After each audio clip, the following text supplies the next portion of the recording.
Okay. What up, everyone? Sorry. As you can see, I'm still dressed. I was at work, and then I had to go to a wedding. Then we got stuck in traffic, and I had to go back to my office to do something because I forgot to, or I thought I forgot to do something in my office. And, well, long story short, we're live. All right, we're gonna get this show started, and no, we're not growing him to 750 right now. I'm gonna make this more practical here. So we promised 15 at 605 for the opener, which is 15 as promised. All right, so here we go. Ooh, I got to change that because that's not going to be the same anymore. We've got, just so you guys know, I was able to finally resolve the issue at the convenience store, and the manager was nice enough to actually do the refund. So I was able to break down the gift cards again. So we've got PlayStation right here, $10 one, brand new, just so you can see. And we have a $15 Xbox one for you Xbox players, even though I don't play Suckbox, right? And we well, it's not $200. I got a $25 one. So we have a $25 Amazon gift card, a $10 PlayStation Store gift card, and a $15 Xbox gift card, right? So we've got a ton of stuff to give away tonight. We're going to run the stream pretty long. It's a Friday night, so I'm going to go until I get tired, which probably about 4 hours is generally about when I get tired. So we're going to marathon tonight, although I have track tomorrow morning or cross country. So we've got everything going right now. All right, we've got everybody up on the board. Sorry. Once again, it took me a second to get here. Alrighty, let's pop this list up on the board here. All right, in 3, 2, 1, start over. You know the drill. If you want on the list, you know the phrase that pays. Hit it up now, and I'll start typing it in. Ready, set, go.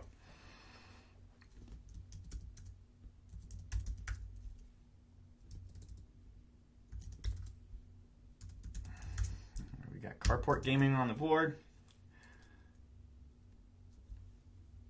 I've got Cypress here.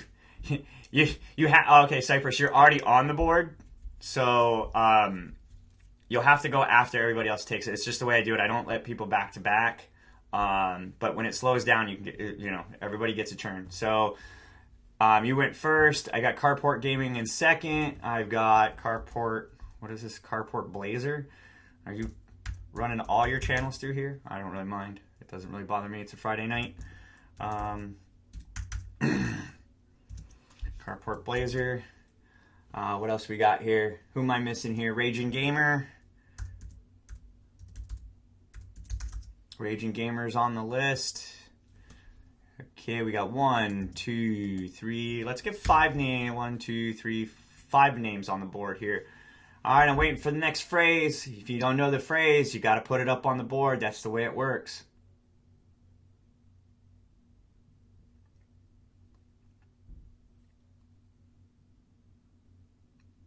I mean, Luca, is it that hard for you to read the instructions? I'm friends with Carport Gaming. It's cool. There we go. Ant Dog and X Dog is up on the board. Let's get it going. This is how you, if you're a regular on my show. Oh, I need to open up Carport's channel.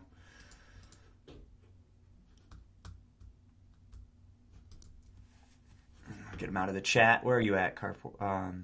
Not Carport, but Year One. Sorry. I'm behind right now. None of this is a little bit better. I mean, I'm still in my work clothes, for heaven's sake. Well, the wedding clothes, work clothes, same thing. I work in an office.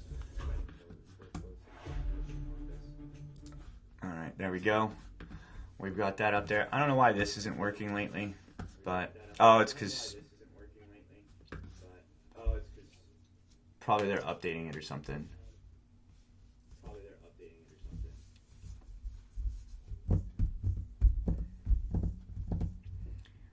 All right, we gotta load Ant Dog and X Dog onto the list.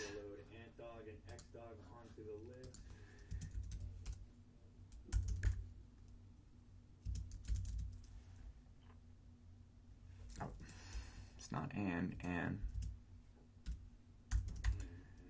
How's everyone today? Sorry, it's taking me a second to get this booted up.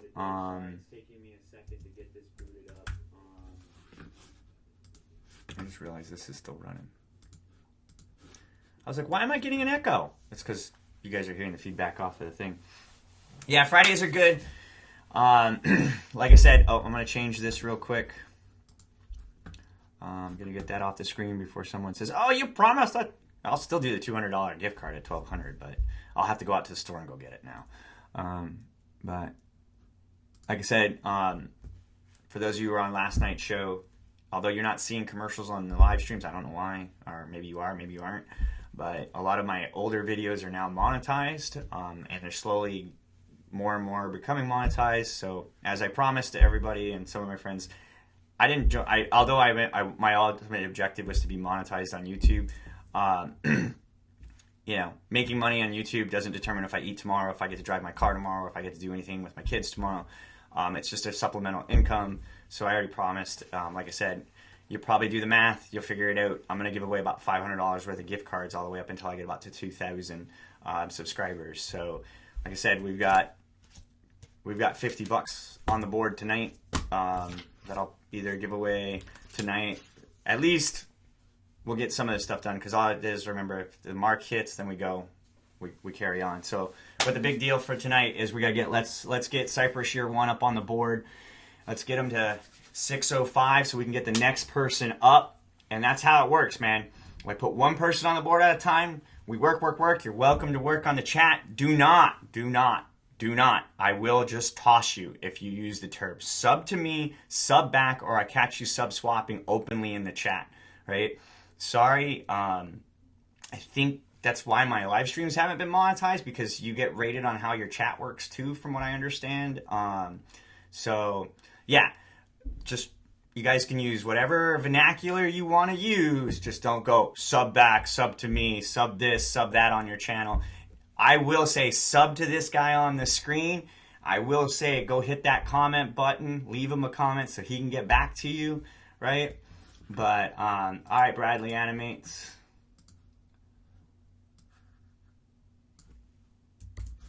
And,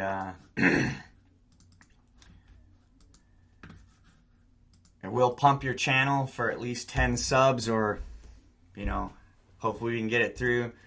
I've got Bradley Animates after. I'm in a punting mood, yep. Jack don't tolerate it. All right, we've got Akinaban. Oh, okay. All right. Show. Just hang tight, folks. I'm sorry if I just got the stream started. I know everybody's like, "Hey, add me." I can see the chat like scrolling away. I appreciate it. But let me get the list loaded up. Let me get this going. Let me get the screen fixed as fast as I can so that we can get this party started. Did I miss anybody? I don't think I missed anybody. All right, so we've got 1, 2, 3, 4, 5, 6. Let's see. I'm going to try to get 10 people through tonight. All right, so we've got Year 1 on the board. We've got Carport Gaming as number 2, Carport Blazer number 3. We've got Raging Gamer in the 4th slot, Ant Dog in the 5th slot, Bradley Animates in the 6th slot. We've got Anak Bayangang in the 8th slot. And who else do we got here? Like I said, if you don't know the phrase, ask some of the regulars, because you're new. It's not any trade secret. It's actually in the details. You just got to read the details of the stream, and it'll tell you what's going on. Yeah, I did see the iPhone 11, and I just realized that all my iPhones are now going into limp mode. So I'll be reprogramming the battery. If you don't understand on Apple iPhones, if you're wondering why your phone is slows down, and after they release the newest model and the newest patch comes out, it's because it's telling the computer to deramp your battery life, so the computer doesn't work as fast. It actually slows down the clock speed on your chip, on the A4 chip, and to supposedly extend battery life. It's really just a way to force obsolescence or trick users into thinking their phone is now obsolete. But if you don't know how to do that, you can... I was trying to figure out if it was in Tagalog or not. I'm sorry. I'm super rusty in my Tagalog, but alam ko Tagalog pag usapan na. Konti lang. But it's Game Boy. All right, cool. All right, so just so you guys know, I will check the roll call on the channel grow list. We're going to start with the grow list, and then we're going to go into channel reviews at some point. I may do some rushing. I don't know yet. I'm going to figure out how we're going to get this to grow. But like I said, you got to work for the next person, right? Help. The object is to get the person off the board if you're on the list so you can get on the list and get your 10, right? And we're just going to keep rolling. I'm going to try to get 10 tonight, right? I'm going to get 10 on this list, and I'm going to pound those 10 out, and then we're going to go into some reviews, and we may revisit the grow stream depending on what the target audience wants, because ultimately, although I'm the host, you guys control the show. So we're going to have fun. What's up, Gaming with Leonard? How are you? Welcome to the show. We have 8 spots on the list. We're going for 10. We got 2 more. If you know the code, put it up on the board so I can add you into the 9 slot. And we got 1 more opening after that. We got 2 slots available, and I'm going to lock the list till I get all 10 of those people through. It's a Friday night. I do have track in the morning, or not track, but cross country in the morning. So I'm not going to stream super late, but I'm going to at least try to get these 10 people done tonight, right? A matter of fact, and by the way, we also have a 25, I know it says 200 up there. I'll do a $200 gift card at 1200, but I'm going to step into with either an Amazon card, an Xbox card, or a PlayStation card. And those of you who've been on the show know it's a legit giveaway. It's just I read the codes out loud and people take them and go, right? But I know from the last one, all y'all know I'm a big PlayStation fan. I don't use Suckbox, but I know that my audience plays on Xbox, and I'm not going to hold that against you, and I don't think it's fair that I only do PlayStation, so to keep things equal, I have a $15 Xbox gift card and a $10 PlayStation Store gift card. I don't know why Xbox does 15 instead of 10, but whatever. I don't use Xbox, so I don't know the price marking points on there. I know that for $10 you can generally get 2 games or Fortnite stuff. I don't know how it works with $15 if it's an off count or whatever, but there's $15 for an Xbox right here, $10 for the PlayStation Store. Look at it. They're not exposed. I will scratch them off live and read them off to you. Ha! You know the hard part about Nintendo is a lot of the retail stores where I live in Booneyland, USA, commonly known as Northern New England. And New England is not a state, for those of you trying to figure out. I live in New Hampshire. New England's a region. But yeah, so we've got all that. Oh, it looks like football's over and Dubs is coming home from the football game. So we'll see. Can you do it? Oh, you know what, Jack? I will do an AutoZone gift card. I will do that, and I will do a car junkie stream, and it'll just be car stuff, car people. We'll only focus on the car community for that one, Jack. And I'll get a gift card. That's a great idea. I'll get an AutoZone gift card, and we can do a car people giveaway show. Or better yet, you know what? I can get you the gift card and probably mail it to you, and you can give it to your target audience if you want. Since, you do your chat and everything, and we're buddies and all, so it doesn't really matter. You send so many people to subscribe to my channel, it's insane. The least I can do is hook you up. Right? I know Nintendo for recording games for streams, I believe, was very hard because it's... Yeah, Nintendo, man. Nintendo slaughters people on that, from what I understand. I've never gamed with Nintendo. I know the profit cut from PlayStation is lesser than the profit cut from Xbox. For those of you who don't know how it all works, right? So we'll figure it out. And what I'm probably going to do is I'm just going to change that icon to Amazon, from Amazon out, and I'm just going to put, you guys decide. All right, let's let the audience decide. Which card do you guys want to see go up on the board? Check it out. He's at 590, folks. 15 more to go, and he's off the board. Which one do you guys want to see go first? And, the subscriber count is going to be, right? This is where it's going to be fun, right?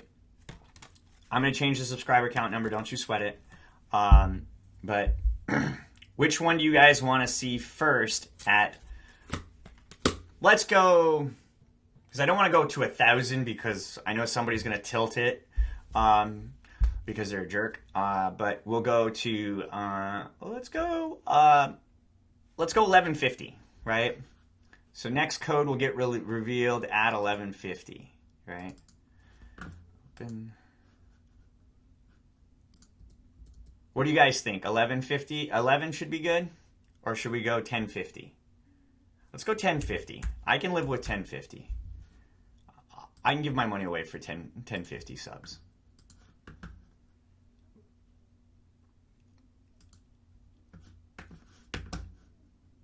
And let me gonna remove that icon, Amazon. Where's my other icon at? And we're just gonna put woohoo, Amazon. Okay, I see one person Hot Boys is asking for the Amazon. Anyone else want to second his choice? Or maybe third his choice? Who?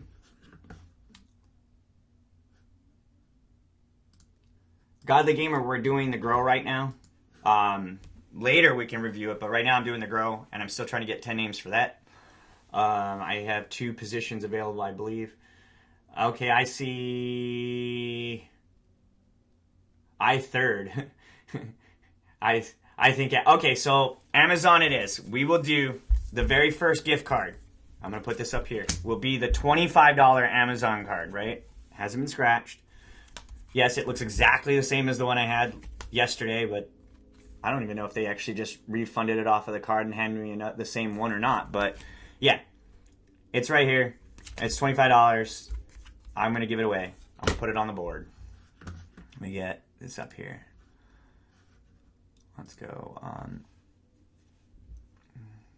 Where is it? Okay. So we're doing the Amazon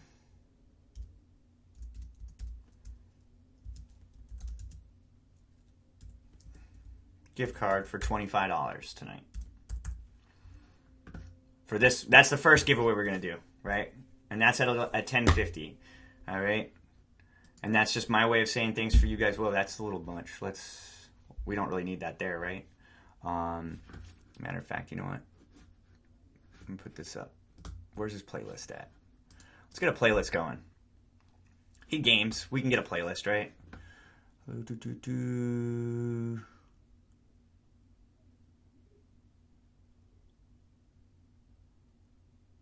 Let me see here.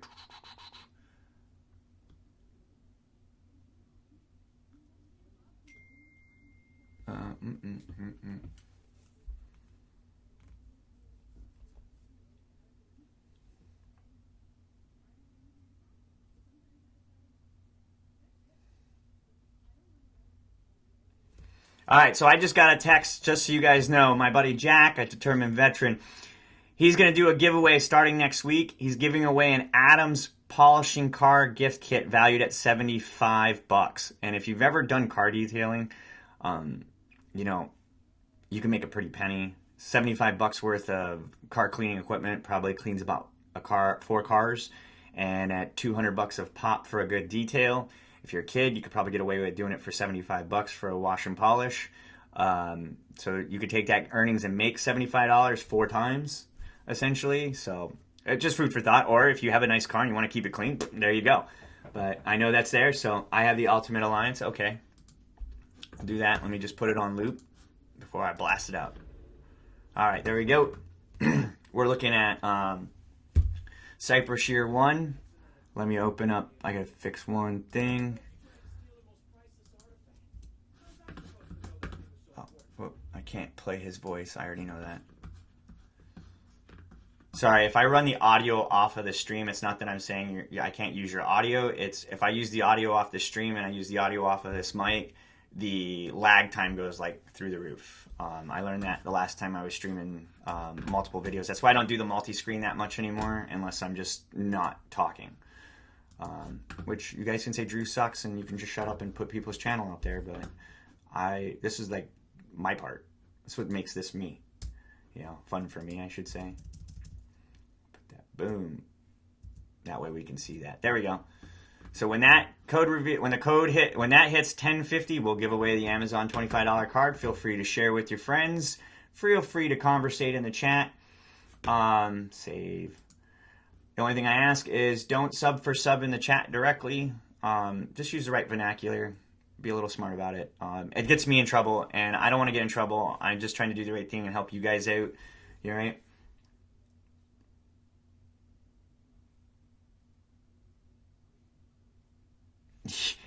You have a sucky Elgato too? I have the HD60S, and the S stands for sucky, as I like to say it, because I can't say the other word. You know, right? But yeah, I hate it, dude. It's $179 paperweight, man. It's a hockey puck on my desk now. This thing is 170 something bucks, and I got maybe 6 hours worth of streaming out of it before it crapped out on me, right? And Best Buy gives two shits about these things, dude. They'll sell them to you for 179 bucks a pop, but they will not let you return it, right? Because it's classified as a computer product, right? Which I think is hot garbage. But I like Best Buy. I don't really want to knock all their practices. My friend Andy works there, and he hooks me up with all my camera equipment. So, not going to knock Best Buy about it, but I am going to knock the Elgato company. HD60S stands for sucky. And if you really want to fix my review on this product, make it suck less, right? Is the answer. Don't beg me or threaten me to change my review about your product because it sucked, all right? Oh, yeah. We're getting there. What's up, Gangster Hobby? How are you doing?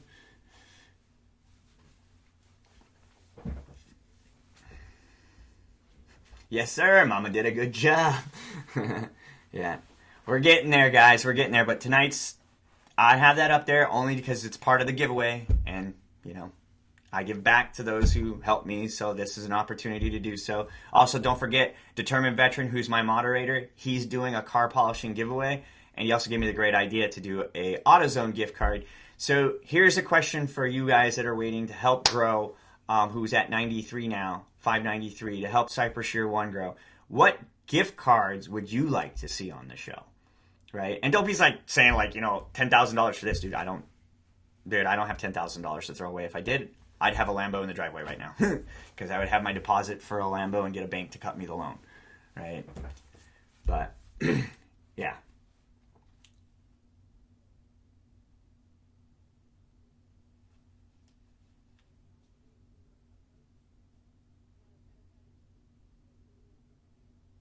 Satisfied. Tell you how I feel?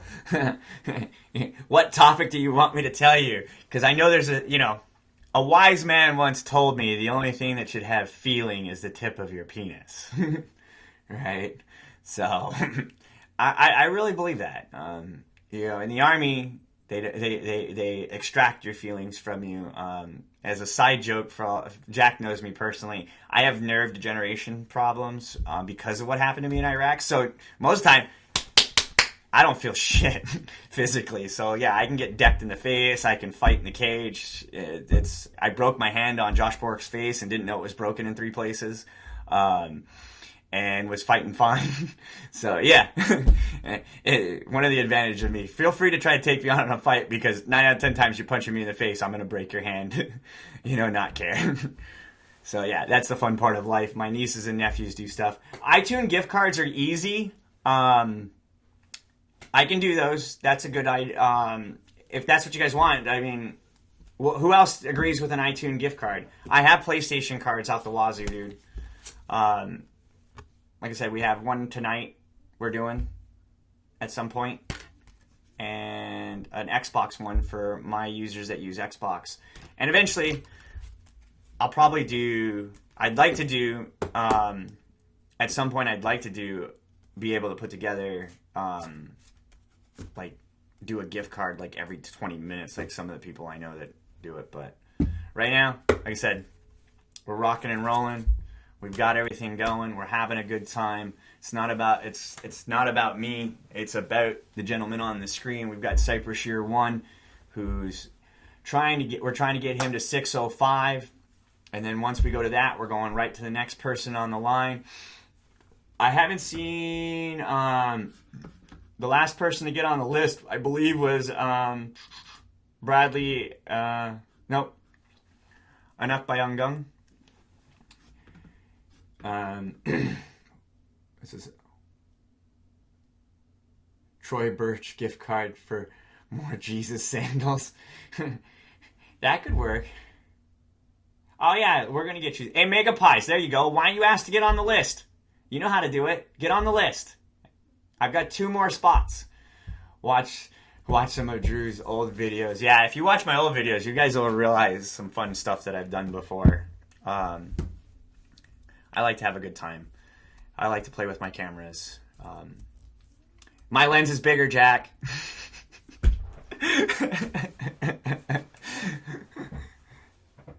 Why are you going to bed, Carport? Tired? You got stuff going on tomorrow, or are you just not in the mood? We've got Mega Pies, Bradley Animates Badly. Let's go here. We got Carport Gaming, Carport Blazing, Raging Gamer, Ant Dog and X Dog 245, and Bradley Animates in a Knucklebung gang. Gaming with Leonard, what's up, dude? How you doing today, my friend? You're back. You like to come back and play.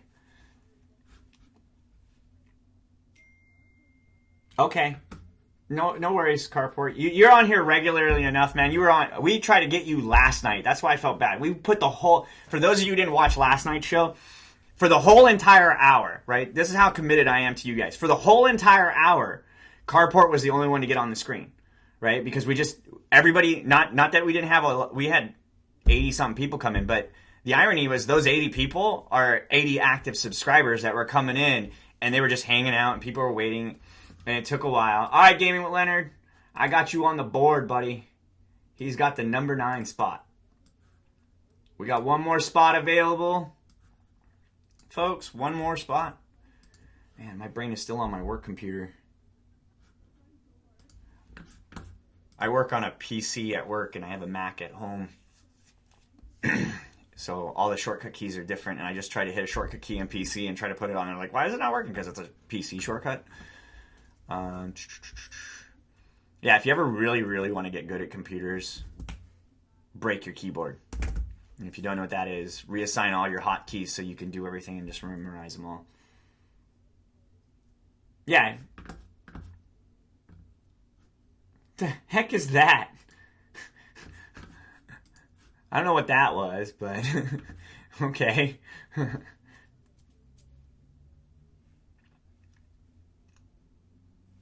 Let's see here. Boom. Gaming with Leonard is on the board. Let's count them off. We've got 1 on the board. 1, 2, 3, 4, 5, 6, 7. Yeah. All right. Hold on. So 1, 2, 3, 4, 5, 6, 7, 8. Oh, we do have 2 more spots. 2 more spots. Yes, I'm a computer nerd, dude. I've been a computer nerd for a long time. I was a computer nerd before I actually even owned a computer. Right? I lost 40. It wasn't 50. It was 40. And it was just one person with 40 accounts. 40 fake accounts. It was easy to spot. 4 of the ones, the first 4, which I think was funny. But yeah. It was all one person. I'm not really concerned about it. It's just how it works, you know. My biggest point on that was it had 0 effect on me because it didn't affect the monetization, right? The list is up for a reason, Godly. Why do you ask the same silly question every time? You've been on the show enough to know how it works. Yeah, I think in that case it might be too much. Not that it wasn't enough. I think it was just they hugged and never let go. You know, like bubble wrap parents that bubble wrap their children. Oh, let me turn that light off and open up the other one.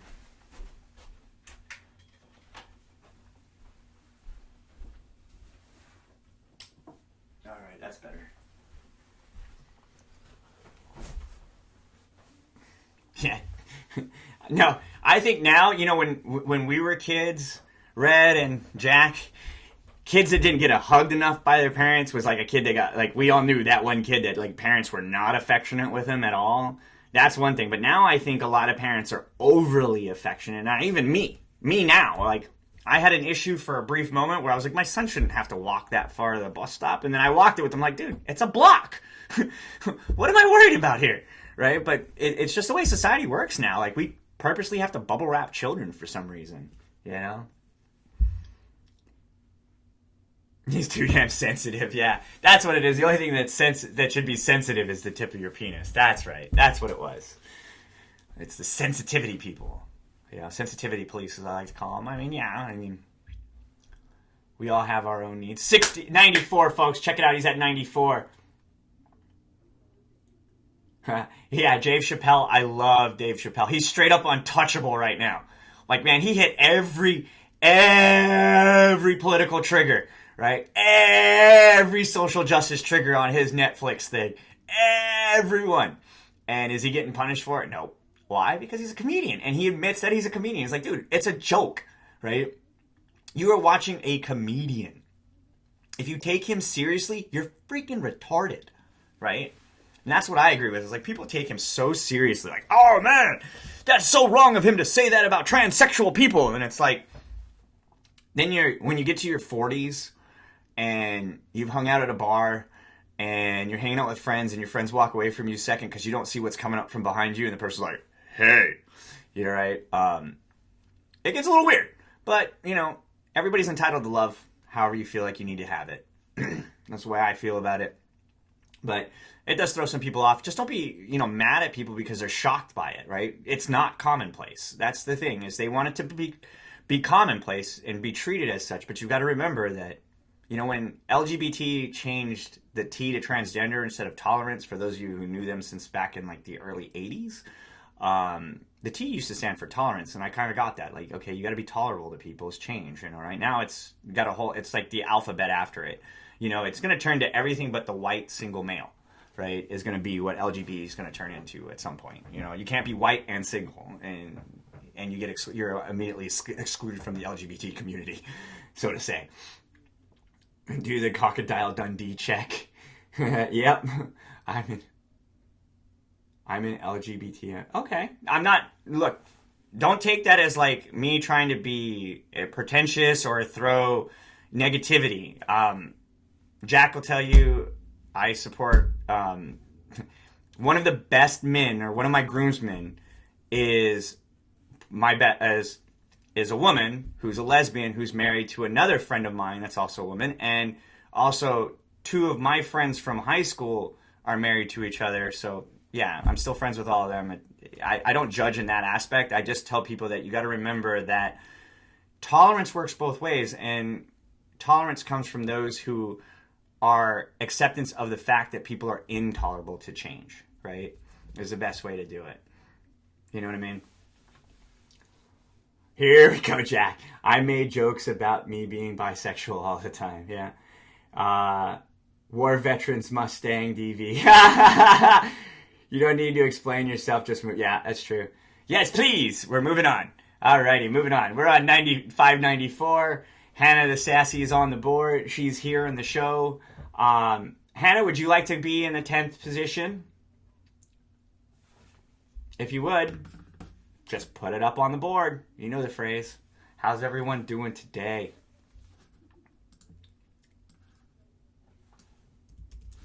How is everyone doing today?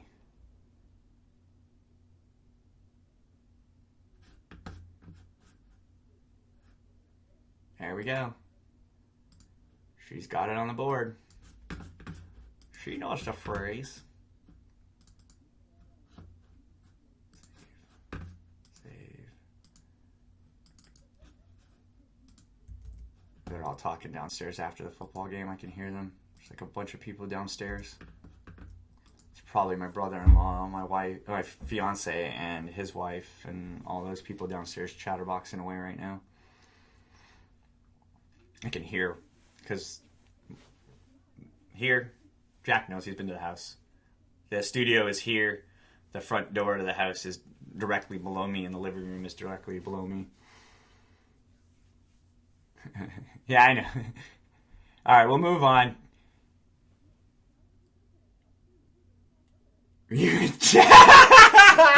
Oh, red. Oh, red. Red's hilarious. Red, were you spooning in the middle of winter? Have you ever been to Alaska and been stuck in the snow? Oh, Have you done the Twinkie sack? Have you done the Twinkie sack? Or the Twix sack? Not Twinkie sack, the Twix sack. 2 people in 1 sleeping bag. Twix. Field Twixing. Or whatever they want to call it. Field spooning. As long as I'm not the little spoon, I'll be okay. Private chat. You're brutal, Jack. Jack is just killing it right now. Alright, as you can see, I'm going to take my phone with me. I'm going to monitor the chat. I need to get out of my work clothes, man. I can't have fun in my work clothes. It's just the way I am. So, just give me a second. I'm going to get out of these. Let's get him to 605. Remember, at 1,050, we'll give out the Amazon gift card for $25, and we got a $15 and a $10 PlayStation card that's going to follow up right after that. Right? So we're going to rock on. Let me get out of my work clothes, and we'll get the party started. We have the list. I believe we have 10 people. Let me check here real quick. I want to kick off with 10 people before we take on anything.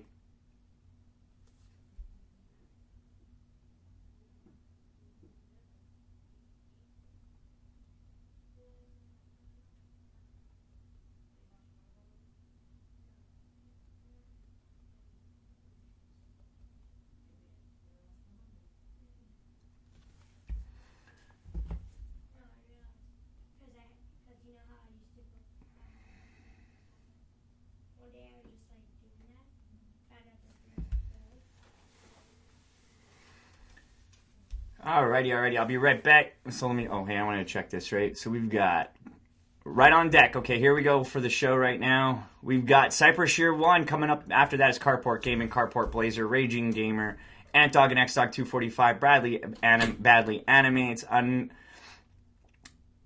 Bayangong. I can't read the Tagalog right now. For some reason, my brain's not translating it correctly. Hannah the Sat, and then followed up by Gaming with Leonard and Hannah the Sassy BOOV. Bove. I think that's how you're supposed to say it. Yeah, and he does. He was on, so Cypress Shear 1 was on earlier today. I was actually watching him play some weird game while I was at work having my lunch. I had a few minutes, and we were sitting there chatting while he was playing. Yeah, he does actually, unlike a lot of streamers, he actually almost instantly responds to the chat. And you got to be respectful, obviously, if you can tell that he's playing the game and he's not just standing there. The thing I hate is, like, the character isn't moving and the person's just still sitting there, like, eating or whatever, and the chat's running and they're not responsive at all to the person, and you don't engage your audience. Why are you running a stream? You know, I don't know. I believe if you're running a stream, you should be engaging your audience and having a good way. My son plays Roadblocks, but he got that clicker virus thing, and it wrecked our computer. It almost ate it alive. So be careful on that. If you play Roadblocks, all right, just so you kids know, if you play Roadblocks and your computer has a camera, make sure your camera gives an indication that it turns on and off, that setting is on your thing, or put a piece of tape over it. A week and a half ago, my son was playing Roadblocks, and he asked, can I do this? And I was like, yeah, sure.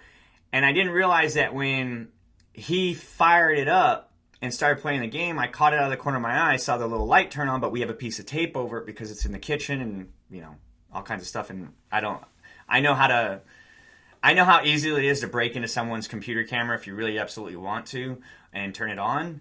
And when you know that stuff, it creeps you out. So yeah, I put it over, and that's why the studio, when the studio's set up and configured the way it is, that you can't see everything in the room. But if you were to turn on all the cameras in the studio room, all you're going to see is the studio, and you can't get any outside audio in. You can't get anything. There's nothing compromising there. But yeah.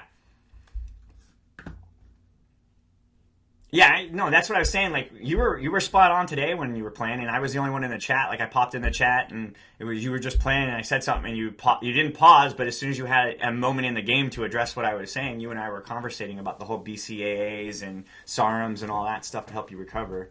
So yeah, you do it really well. I mean, you do it decently. I've reviewed some people, and they're like, review me on my stream. I'm like, dude, your streaming sucks, bro. And I don't want to say that on the channel because there's no polite way of saying you're streaming. You don't engage your audience. You don't talk to anybody. You play the game and you expect people to understand what you're doing, but you don't comment on what you're doing, and you sit there for 40 minutes straight not saying anything and just playing a game and not engaging the audience and not doing that stuff when you have people going in there. I wouldn't call for you can tell you're a minor. You don't hack Facebook, right? Facebook for those of you who don't understand computers, Facebook isn't hackable. It's not that you hack it, right? It's open access. You just have to know how to modulate Facebook to get in everything. That's why I'm not on Facebook anymore, because me being a computer nerd, I know how to get in and out of people's Facebooks. I know now how to get into your Facebook account without even knowing your password. All I have to know is the last thing you wrote on your Facebook page, right? And when you wrote it, and I can get into your Facebook account. Trust me. I just don't do it. Plus, if I did, I'd probably lose my real job, and I don't want to do that because I enjoy my real job, and it's a lot of fun. Yeah, it is just stupid that people waste the time to do that, because I get in some cases where people want to mess with certain people's Facebook accounts, but I don't understand why you would want to like take down a random nobody, on Facebook, If I get a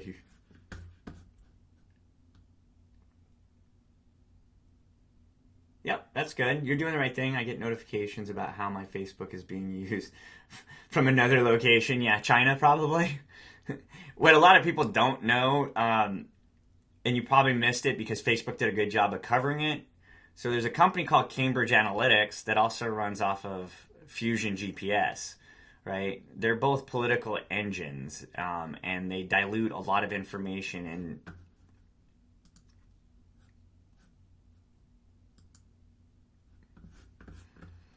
they dilute a lot of information to break it down for the user to intimidate people from being on Facebook and stuff. But all right, I'm gonna go change. I'll be right back. Give me a second, and hopefully I'll be back before he hits 6:05. But if he hits 6:05, we'll put up the next one.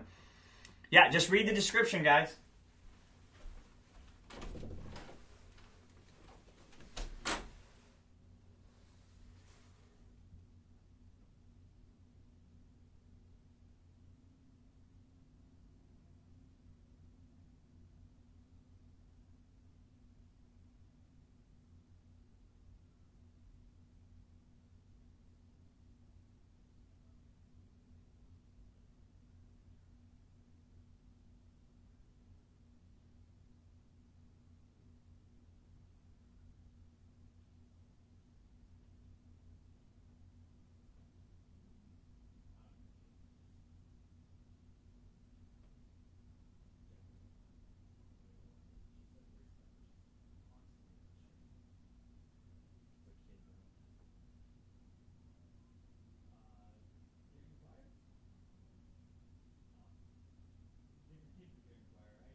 Wow. Oh. Oh, all right, I'm back, guys. Sorry about that. I had just got to get out of my work clothes.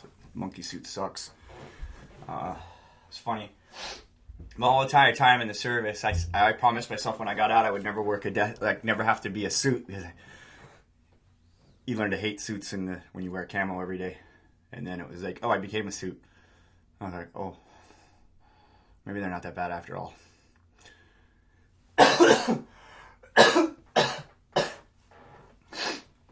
Oh man, sorry about that. I went down. I had to feed the cat, and if you ever have a cat, let's just put it this way, I don't know how something so small can make such a big stench. We're at 94, folks. 594. Can we get them to 605, folks? So we can get the next person on the board. How is the Army? I was in the branch was the Army. I think you were asking like what skill set I had. I was a 11 Bravo infantryman.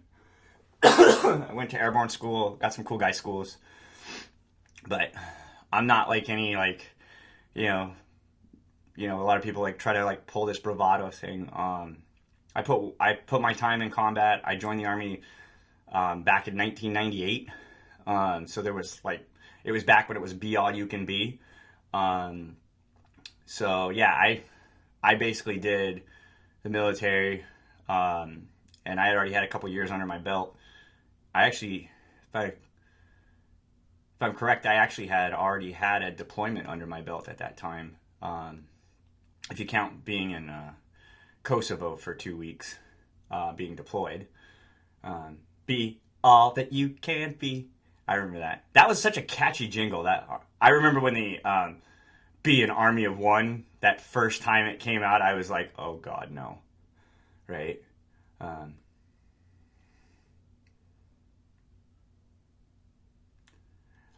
You're probably struggling with the hairs on the kiwi. But yeah, it's be all that you can be.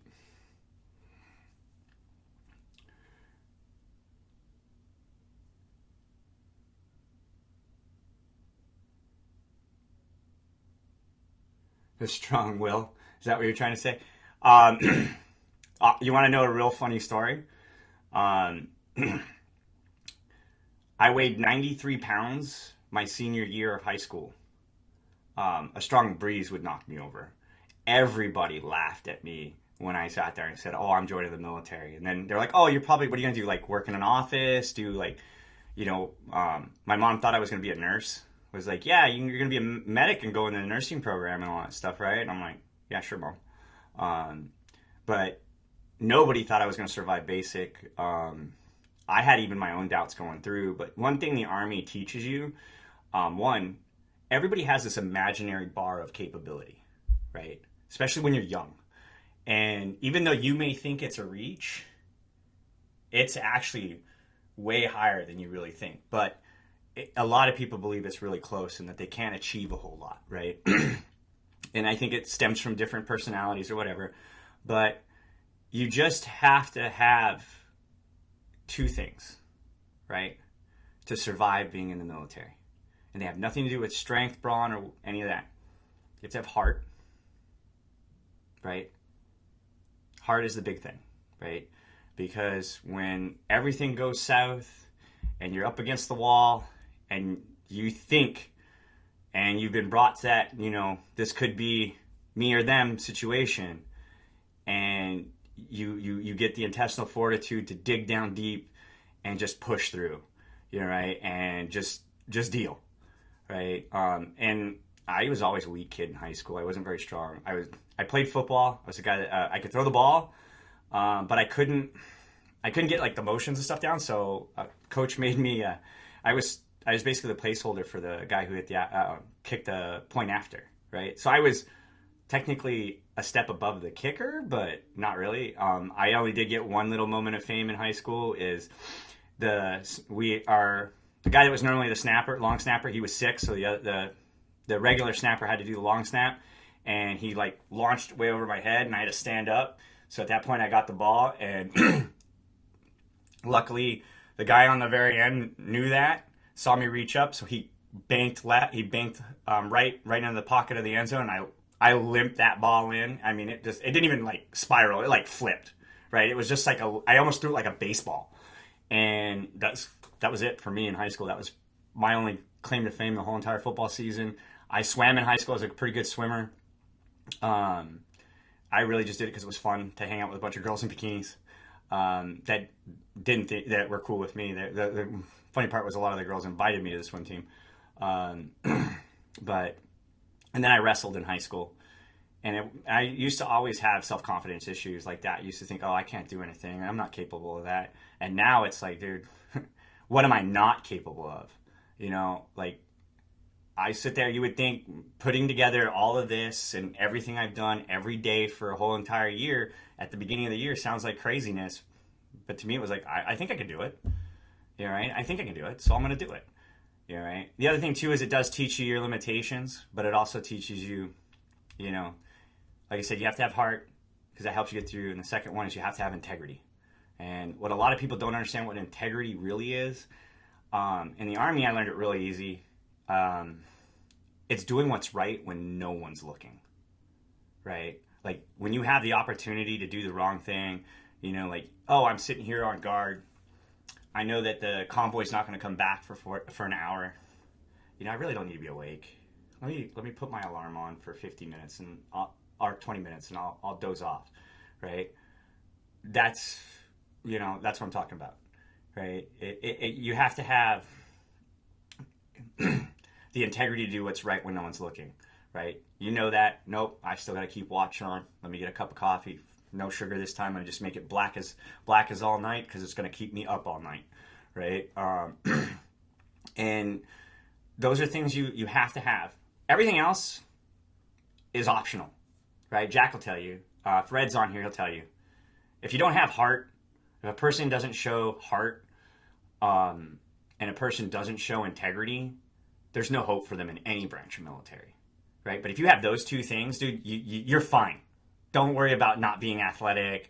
Don't worry about that. As long as you're not a butterball, like you're just obtusely fat, you're right. Because there are people that I've put in the military that you would think are fat as all can be, and then you sit there and you're like, what? You have less than 6% body fat? And they're like, yeah, dude, I bench like 410, dude. Like, I'm big, you're right, kind of stuff.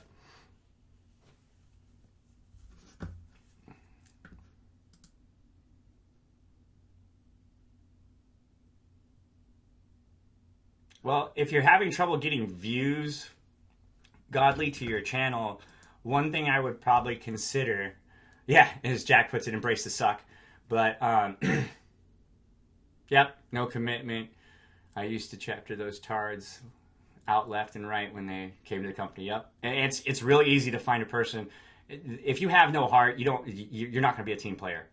If you have no integrity, you're not going to be able to hold your moral compass when it's a hard left, right?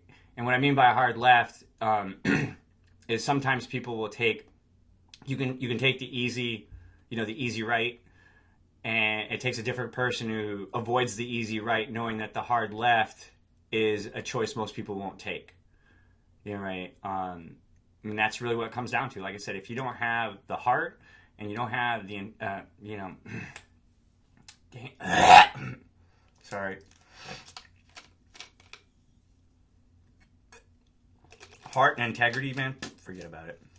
Those are the two things I always found. Like when I built my team, I people are like, why is he on your team?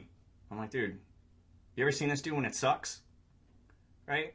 When it's miserable and wet and everybody else is sucking, you know what he's doing? He's making fun of the situation, making everybody laugh, and he's sitting there right there too, sucking with you.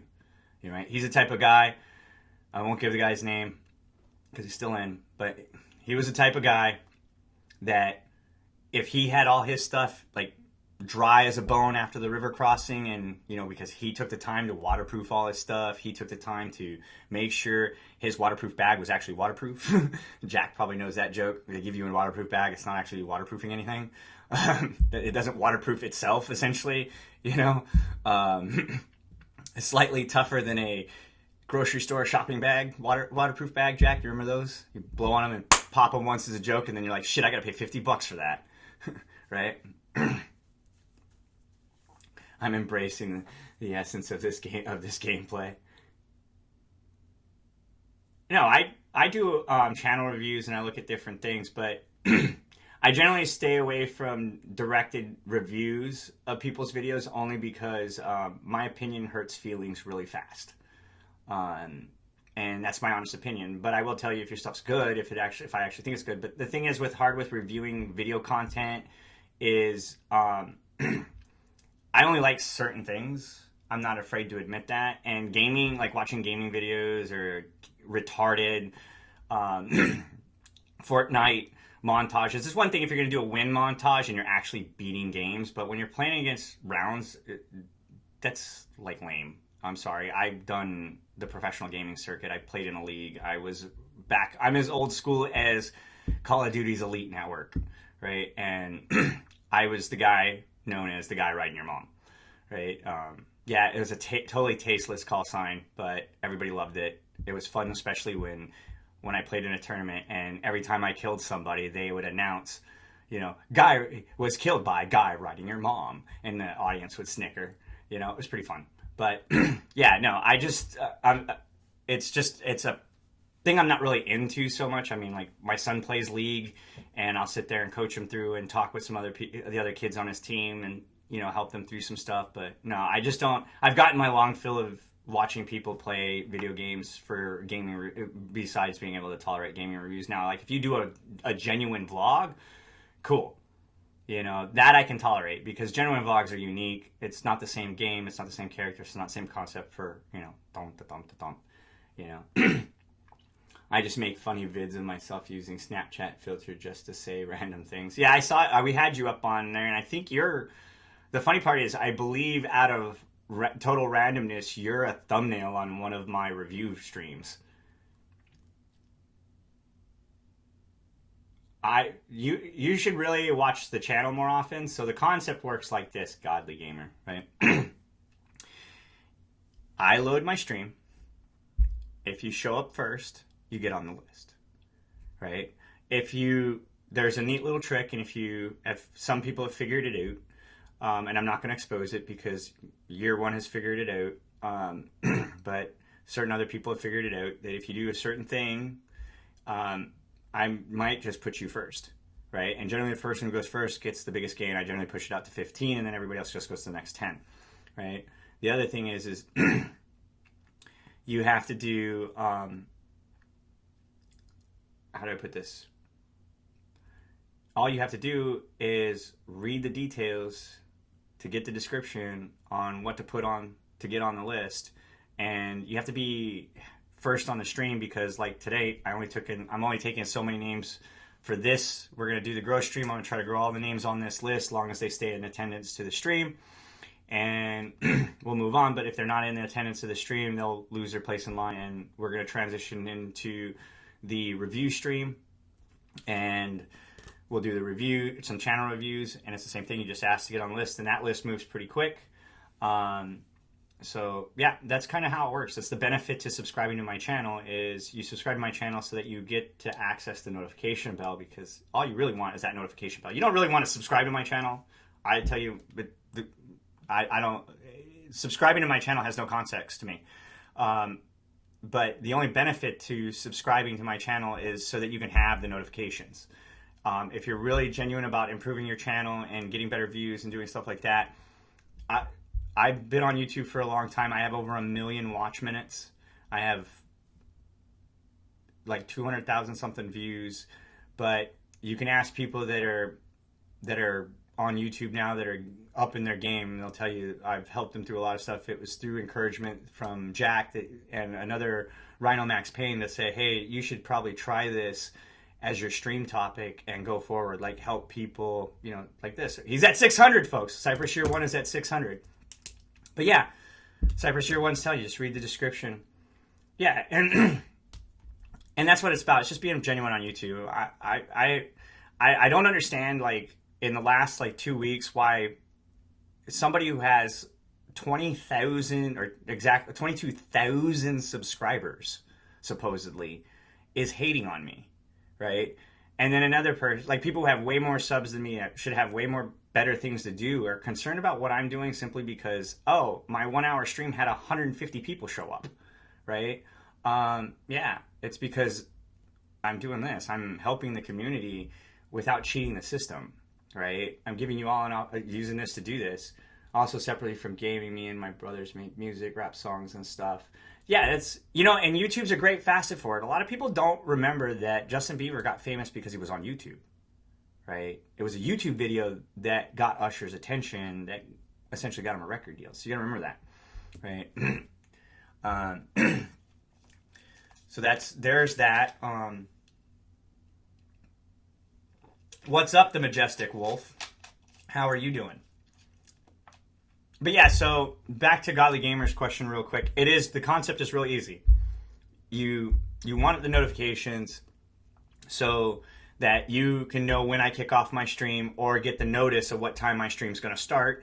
And then you can jump on the stream, and if you read the details, you can find the phrase that gets you onto the stream. It used to be "help, my channel sucks," but I found that people would just not do it for some reason. I guess, you know, my thought was if you say it or put it out there, it'll make you be more willing to understand that, hey, I'm just trying to review your channel and what you're missing. It's nothing personal. I don't take anything in a personal context unless I spot something highly offensive on your channel. Because I've had already people try to do the whole, oh, here's the clickbait of the, you know, fuzzy whatever, people trying to prank people having sex kind of stuff, or, you know, reason I don't use audio is because I don't appreciate people who use racist terminology regardless if the skin tone allows it, so to say. A racist term is a racist term, regardless of who's saying it. I honestly believe that, and I stick by that. So when I don't weigh it in any context. I don't listen to music that has it in it, and therefore I don't promote or watch channels that have it in there. And I highly discourage people from using music that has that in there because it can put you in the wrong light very fastly. You know, right? You know, there's people who have it and they're playing a video game and it's playing in the background, and you know, people go, oh, racial aberrations or whatever, you shouldn't be listening to that kind of music. It's music, man. Music's designed to be listened to, right? So there's that, but in the same context, I don't want it to be manipulated around me, that somebody says, oh, see, there's that. And there's, you know, when there's people directly using it on people and know exactly the context that they're using it in, and they want to say, I'm not racist. I'm like, dude, that's why I just I avoid the racist terms and stuff like that.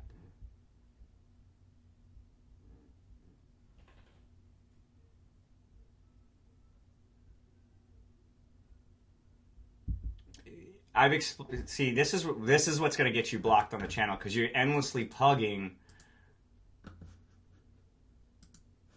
your channel, right? And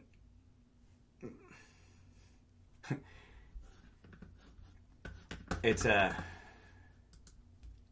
stream, but I get it, that you want to try to promote your channel and stuff like that. You should probably fix your About tab and put some real details in there if you really want to make it crafty to get people's attention, use terms. Watch some of my older channel reviews and honestly look at your channel in comparison to that and go, oh, I don't do that, I better do that, right? That is, some of you, that's probably the best thing to do, and that's, if you haven't noticed, that's why these channels get a high replay value, is because people go, oh, what's he saying about that? Okay, I gotta go do that. I didn't do that either. You know, right? You can apply all these things in the channel review that I tell you to get you to the next one. But we got 5 more to go. No, I wasn't talking to you, Year One. You're on the screen. If you're on the screen, other than putting your link up there, I'll tolerate it because you're on the screen, right? I was just talking about Godly Gamer, who keeps poking in about what he's doing, and he's not even figured out how to get him on the list. You know what I mean? He's not taking the time to learn, you know, to read the list, you know, read the details or pay attention, you know. Yeah, you're fine. I wasn't talking about you, Year One. And for those of you who haven't checked out Cypress Year One's channel, you should. He does some pretty cool live streams. What game were you playing earlier today, Cypress Year One, by the way? What game was that? Yeah, just read the description. It's simple. Oh, Greedfall. Okay, yeah, that was cool. Like, he had this, like, the mask he got, well, he didn't have it when he got it. I don't know if you acquired it while you were playing when I was watching or whatever, but the mask he had was straight nightmare fuel. Like, it was just straight on nightmare fuel, right? What if you can't read? You know, most of these devices are attached to something digital. Sadly, reading it, a lot of people think I listen to music all day or I'm watching TV or something. 90% of the time I'm listening to audiobooks, and if I can't find an audiobook or I need to read a tech manual, I'll have a tech manual playing in through my headphones, and I'll be reading one at the same time, a different one at the same time. Engineers need pictures. But yeah, no, it's all how you learn and how you want to process stuff. But yeah, in this day and age, dude, just ask Siri to read it. You're right. Siri, read the description of this video. Right? Listening to anime count. Honestly, it doesn't matter what you're listening to. A lot of science says that. One of the things that's cool about when you're in the military, you get a lot of access to different assessments. And one of the things I learned really fast in the military told me really, really fast, was my ability to do spatial recognition to highly accurate specs.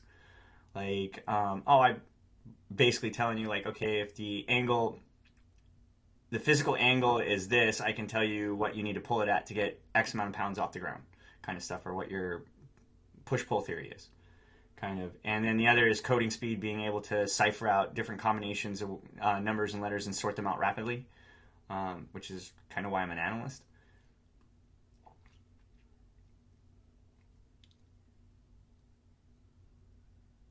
I'm trying to fix mine. Oh, what's to say?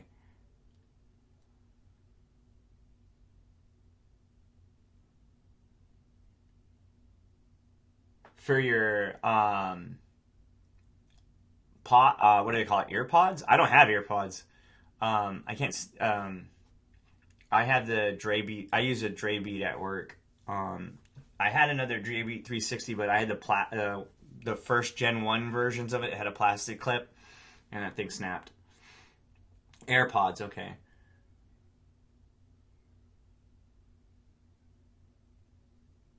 Yeah, I just use, I had, like I said, I've got a pair of Dre Beats, and then, that I use it in my office, and they're over the ear. I have some JBL somethings around here, but, my favorite Bluetooth speaker, though, is the JBLs. I have one somewhere in here. I use it for filming all the time, because the thing is, like, super tiny and gets super loud, right?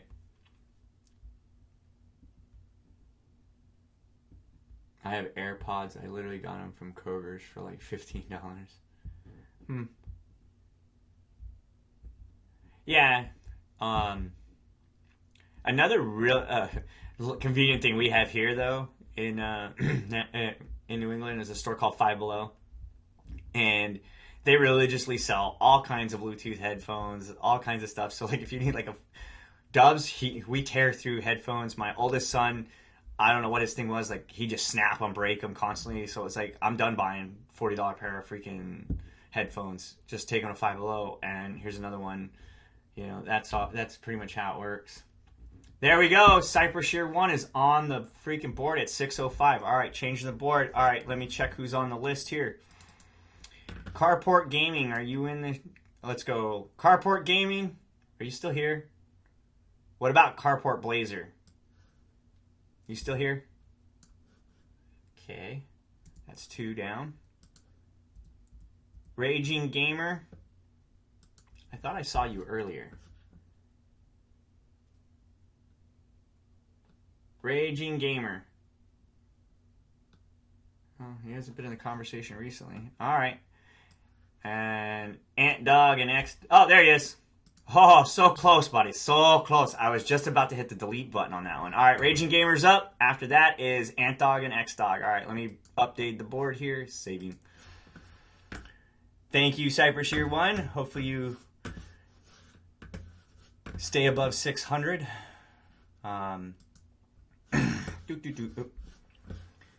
And stick around for the show. Like I said, when we hit 1050, I will read the code off for the $25 Amazon gift card. And for those of you who are new to the show, I have also a $15 PlayStation card and $10 PlayStation Store card and a $15 Xbox, whatever place that thing is called. Okay, here we go. Open this bad boy up.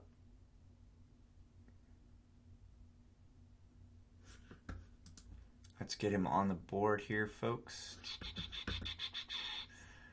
Where is Raging Gamer? Okay, so Raging Gamer. Let's get a playlist rolling here. Oh, that's right. It's GTA. Roll it. Bam. We'll do that. Or do you want your banner up, Raging? Do you want I can run this playlist, or I can put your banner up. It's whichever one you prefer. Okay. I gotta get the counter now. Wow. I didn't even bother to set... Wow. We didn't even set up the counter. Should have his saved, but... as often as Raging Gamer comes on the stream, I should have his stuff saved on here.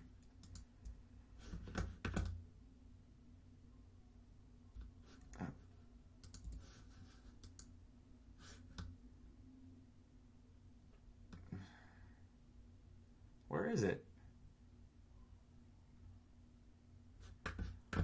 Wait a second here. Why are you not coming up? I'm going to try this again.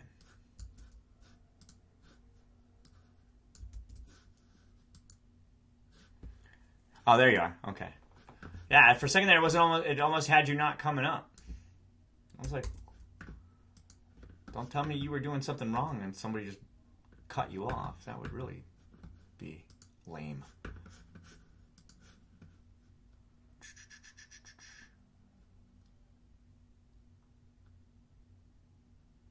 Where is it?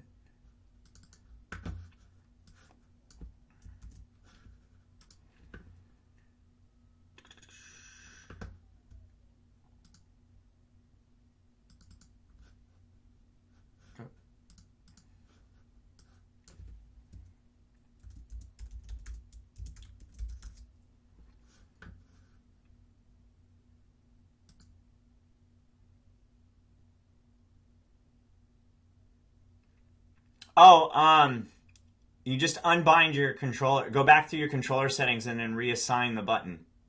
I had the same issue when I used to play GTA 5. You just go back into the control options settings and do the custom, and then reassign it, and just reassign that one. Right, you just go through the list, select it, and then reassign it. It just blanks it out, I know. I had a similar issue on my PlayStation, so with GTA 5. And that's how I just got over it. And then I just stopped playing GTA 5 because my son took it and then he never gave it back. Okay, what do we got here? Alright, why is...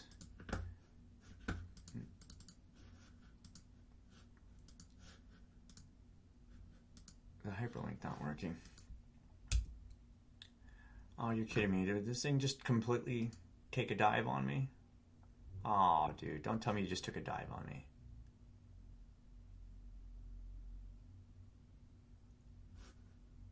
Hello?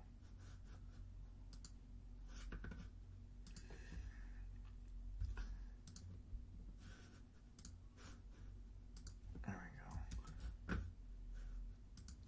For a second there, I thought this thing just took a dive on me. I was like, no, it just lagged up.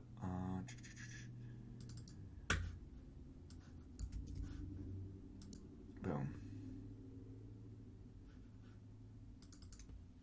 Let's go to 1058. 258. We're going to go exactly 10. Raging Gamers on the board, folks. Rock and roll cola. Here we go. So what happened, Hannah, was the OBS software I was using, I have to copy the link from sub count to post in to make that little box guy go off.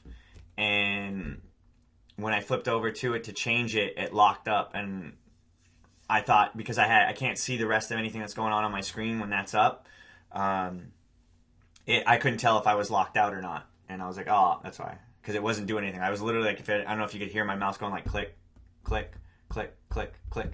R2-D2 is one of my favorites. Congratulations on 250. There we go. Let's get him to 258. Can we do it?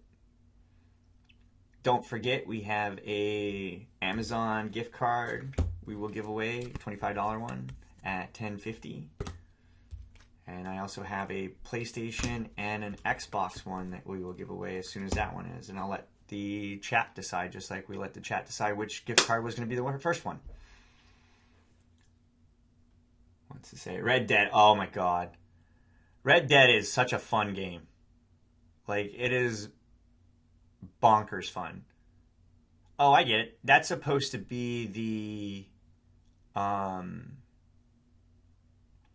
Bugatti, right? The Veyron? Is that what that car's supposed to be a mimic of? And he's at 53, 5 more to go. The new Red Dead was freaking crazy. Oh, it's a Citroen? Oh, yeah, now I can tell. But it was a Bugatti, right? It is a Bugatti. It's just... From the side, I couldn't tell which one it was until he turned around. I want to see when Bugatti is going to offer up a car for the greatest drag race ever. It's about time they offer up a car.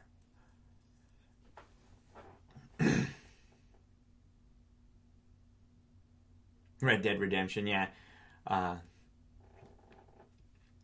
Wouldn't that be sick though, Jack, if Car and Driver did the greatest drag race and had a Bugatti? Because they had the Lamborghinis on there, they had the ACR on there, they had my Grand Sport on there.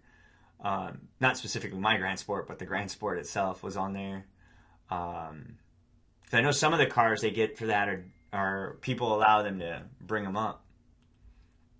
Oh, here we go. We're at 55, folks.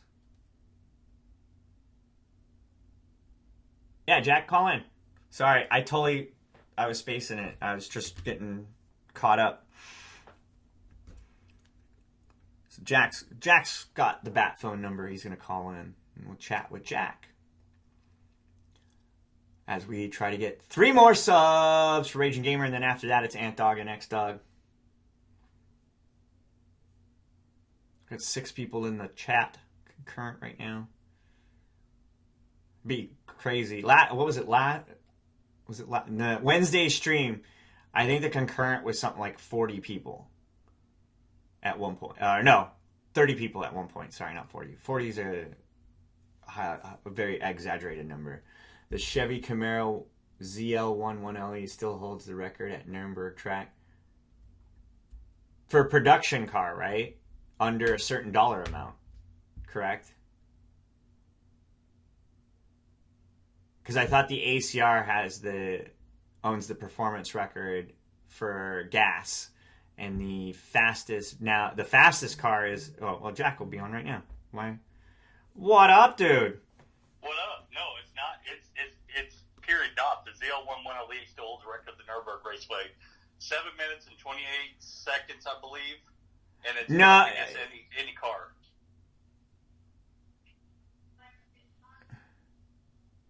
I'll have to. I always thought.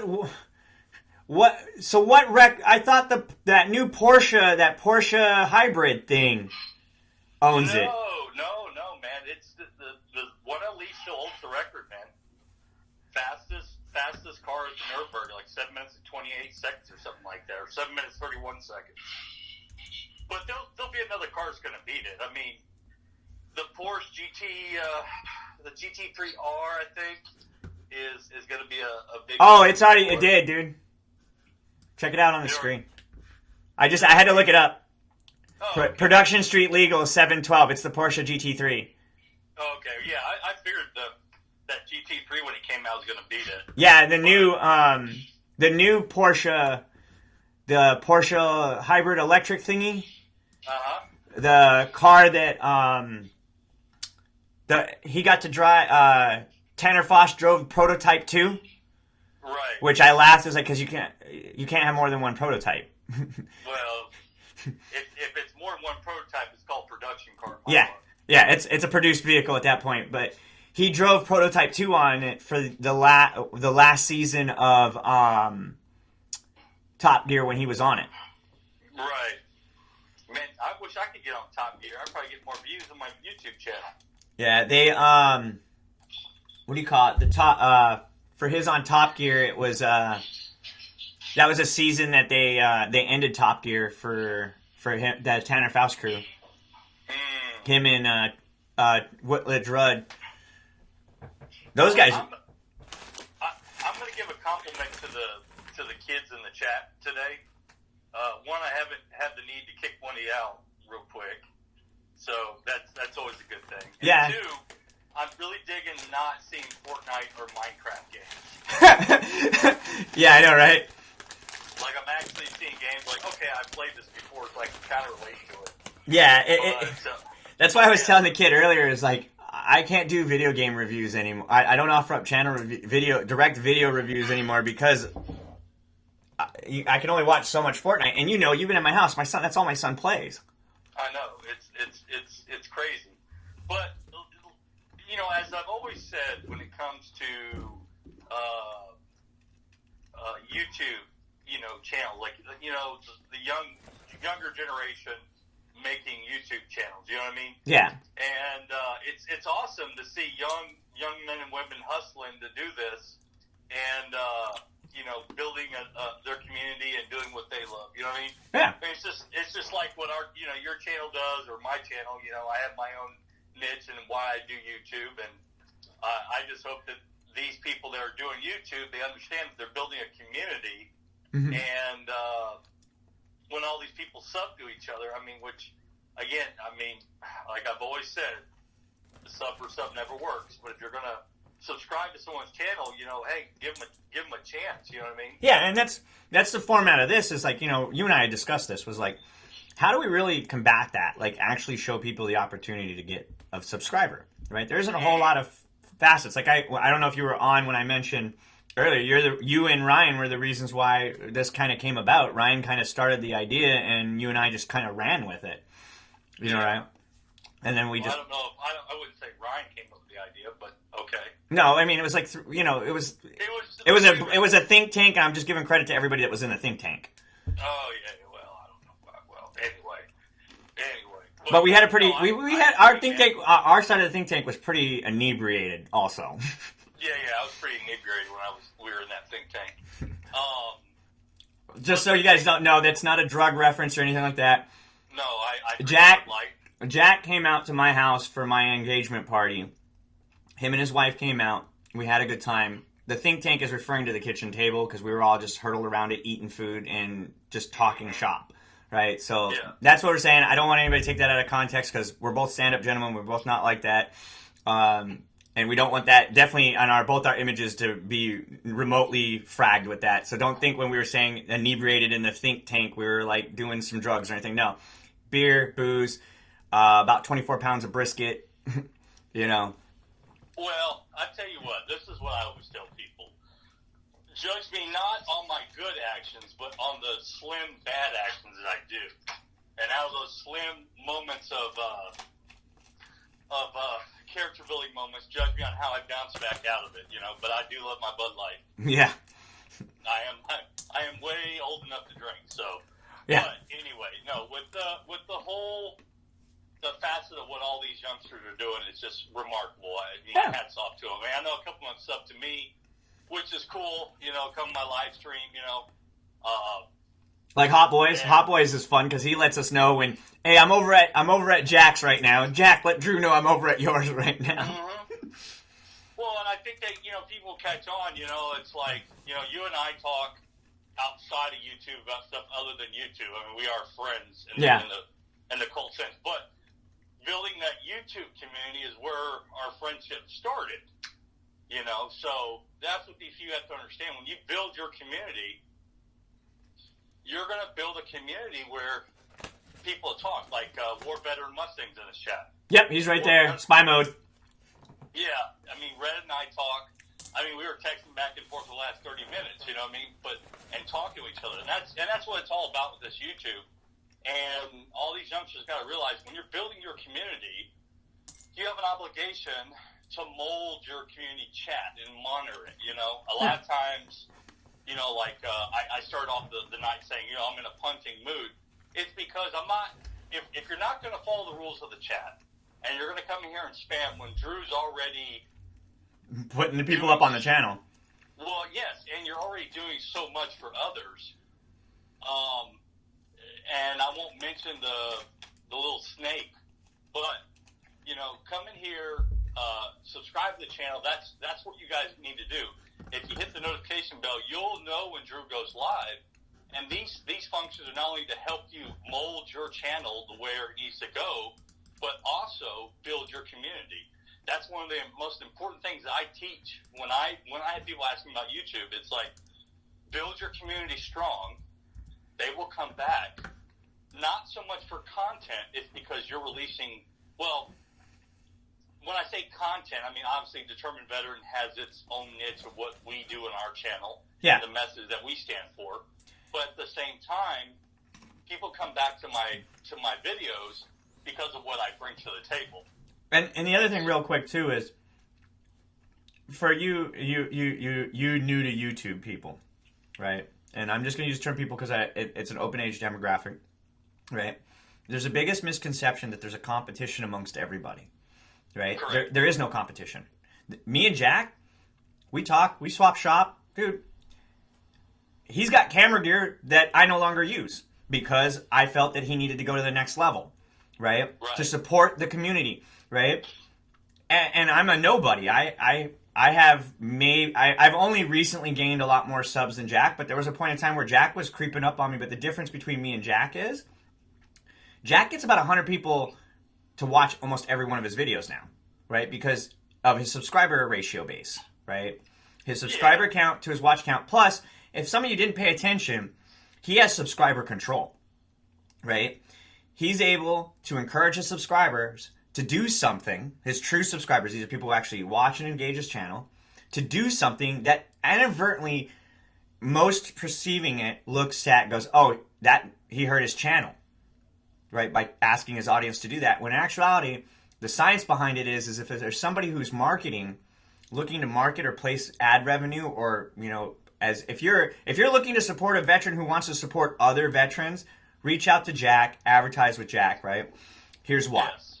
Right? Jack's message is clean, right? It comes from experience. But the other thing is Jack's like me. We don't worry about what's going on because today doesn't affect our ability to eat tomorrow, right? Or next week, or next month, or next year, right? But, you know, point to that, to build on that. So this whole week has been uploads of me going down to Mustang Week. Well, it got canceled. We called it Stampede After Storm. Yep. And so a few other content creators came up with this notion to salvage Mustang Week. I don't have Fords on my channel, but I'm a car vlogger. So I went out there, number one, to collab with other people, meet people in my community, because I do have a lot of people that follow me, and they're not brand loyalists, which means, like, just because I have Chevy, GM, late model GM. Oh, God, dude. You don't know. Going from a Challenger Black Edition to my Corvette Grand Sport, you do not know how trivial, for those of you guys in the gaming industry, you don't understand how some fanboy car people are so trivial, right? That they're like, dude, you bought a Vet, dude, I don't want to talk to you. Yeah, right? I'm like, dude, I know all about your Challenger. I have the same one. We were cool yesterday. No, dude, you don't have a Challenger anymore. You're not cool with me anymore. Like, really? That was the password to the Good Boy Club? And the same thing with the Corvette people. Yeah. All but one of all my Corvette chums, or two, I'm sorry, right? I'm still still communicate with me directly. Like, hey, what are you up to, Drew? You know, right? Like the two-way conversation. You know what I mean? Right. But yeah, it's weird. that some of them are so fickle like that, but it's rare. I learned later it was super rare. It's just that I got in with those people because they were all about their car, you know, right? And they were, unlike you, you're not insecure about your car. Your car doesn't change who you are as a person, but in the car industry, there's a lot of people, like Ja Rule says, it's not the car, it's the car, it's the man in the car or whatever, you're right. No, it's you can like all kinds of different stuff, you know. But some people are really territorial. I saw something, not to cut you off, but I just looked up at the chat and Rangy Gamer, really hustling. I like his notion because he brought up the word collabs. Yeah. And collabs are very vital what's inside your niche. Now you can do collabs like Drew and I done, where it's like one niche to another. You know what I mean? Or it really collaboration between me and Jax was mainly it's two veterans conversating about a topic they enjoy that doesn't have to be. A lot of times when you get a bunch of veterans around, it navigates to war and, you know, talking about who's got the bigger combat penis, as I like to call it. Right.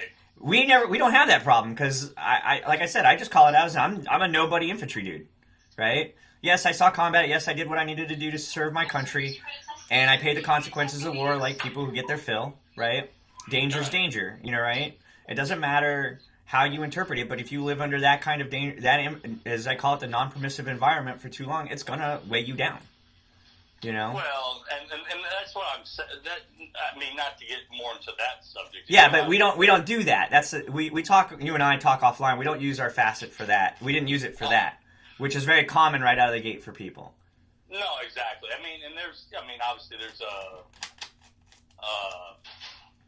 one more to go for a Raging Gamer. We're moving on to the next one, and the next one's Ant Dog and X Dog 245. Where you at, buddy? Sorry, I just keeping up with the count. No, you're good, man. No, I like I said, I think Raging Gamer has the right idea. You know, if you're going to grow your channel, what better way to do it than do a collab with somebody inside your niche? Yeah. You know? And in the gaming community, it's even easier. What's that? In the gaming community, it's even easier as long as you're both on the same platform. You know, you both can stream the same game, right? And play with play in the same game, essentially. My son does that routinely. He has a conversation with one person in one game while he's playing and conversating with other people in the existing game he's in. You know, right? But you can do it on a stream, right? Where you're both streaming and you're both in the same game on the same team, but now you have it on each other's perspective and you're just playing. Right. Yeah. And it works out a little bit differently in the car community because, I've done collabs with guys, like we did remotely, like Red Racer Video and I did 2 videos together for our respective channels. Yep. And then, like, I flew up to the Carolinas last week to do a collab with Speed Addict 731, Pony 1992. Those guys are cool. I've been watching Ponies and Speed Addicts. I was like... rolling over. I was like, there's Jack. I know that guy. Well, you know, and it's always funny to see yourself in somebody else's video. That's true. I mean, I probably met, 30, 40 All right. Hang on. Raging Gamer, congratulations. You hit 258. I'm putting Ant Dog and X Dog on the board. Go ahead, Jack. I just got to update the screen while you're talking. No, cool. Yeah, congratulations, Raging Gamer. Keep grinding, my friend. Yeah, keep hustling, buddy. And keep hustling the right way like you've been doing. Yep. And don't get discouraged if, for example, I flew out to do the collab. This last week's content has been some of the worst producing content as far as YouTube return on investment. However, what I gained from it, meeting all some new subscribers, people recognizing me, and just saying, hey, I enjoy your videos and your platform. To me, that's awesome. It goes back to, why are you doing YouTube? Are you doing YouTube for notoriety? Are you doing YouTube to fill a niche? Are you doing YouTube to, have fun with it? And for me, I have a blast doing it. You know what I mean? There's an old saying in the car community, don't buy an $80,000 sports car for a YouTube channel. You know what I mean? Oh, yeah. Make fun of the guy who bought the Grand Sport, okay? What I'm saying, no. No, I'm messing with you, Jack, because you and I had that conversation that I made all my Corvette content and sold my Corvette long before it became popular. Right. And my thing is this, this. You know what I mean? Like, you know, being in the car community, you know, they want us to have the newest car and everything else. And trust me, I am fully aware of that. I enjoy my Camaro ZL1. I enjoy making content around it. I don't have to be Mr. Popular on YouTube. I do YouTube just to fill my time and give me something meaningful to do. Because it connects with an audience and everything else. So the way I've always said it, if I have one person that watches my video and one person that liked my video, I've made my point. You know what I mean? Yeah. Because I would do all the things in my car or fly around the U.S. or do whatever because I would do it anyway. You know what I mean? I didn't fly up to your house for YouTube. I flew up there to hang out with a buddy. And that's why we didn't get a whole lot of footage until the last day and made the comment about New England's not a state. Yeah, exactly. Yeah, no, that thing, it still kills me to this day because, you know, my whole life I was like, man, you know, New England must be a state. And then I got educated going, I obviously didn't pay attention in geography. You know what I mean? But that's coming from... No, but remember, we had this discussion. Our new radio host here on a local radio station, she came up from Florida, and she didn't know that they made fun of her on the show, like, for the whole entire first week. We're like, yeah, have you been to the New England drag race yet, right? And they don't realize that's in New Hampshire, right? She's like, no, I haven't been up into New England yet, right? And she's like, oh, and then they go like, how'd you like Boston? Oh, Boston was really nice. Did you happen to go up to Manchester? Oh, Manchester, New Hampshire was really great. You didn't go to the Common Man in New England, right? In northern New England? Like, no, I haven't been to New England yet. They did it for a whole week, dude. They still make fun of her, dude. It's part of her, like, intro now. Like, they put it, like, didn't even know New England wasn't, like, thought New England was a state. You're right. It was, like, who she is.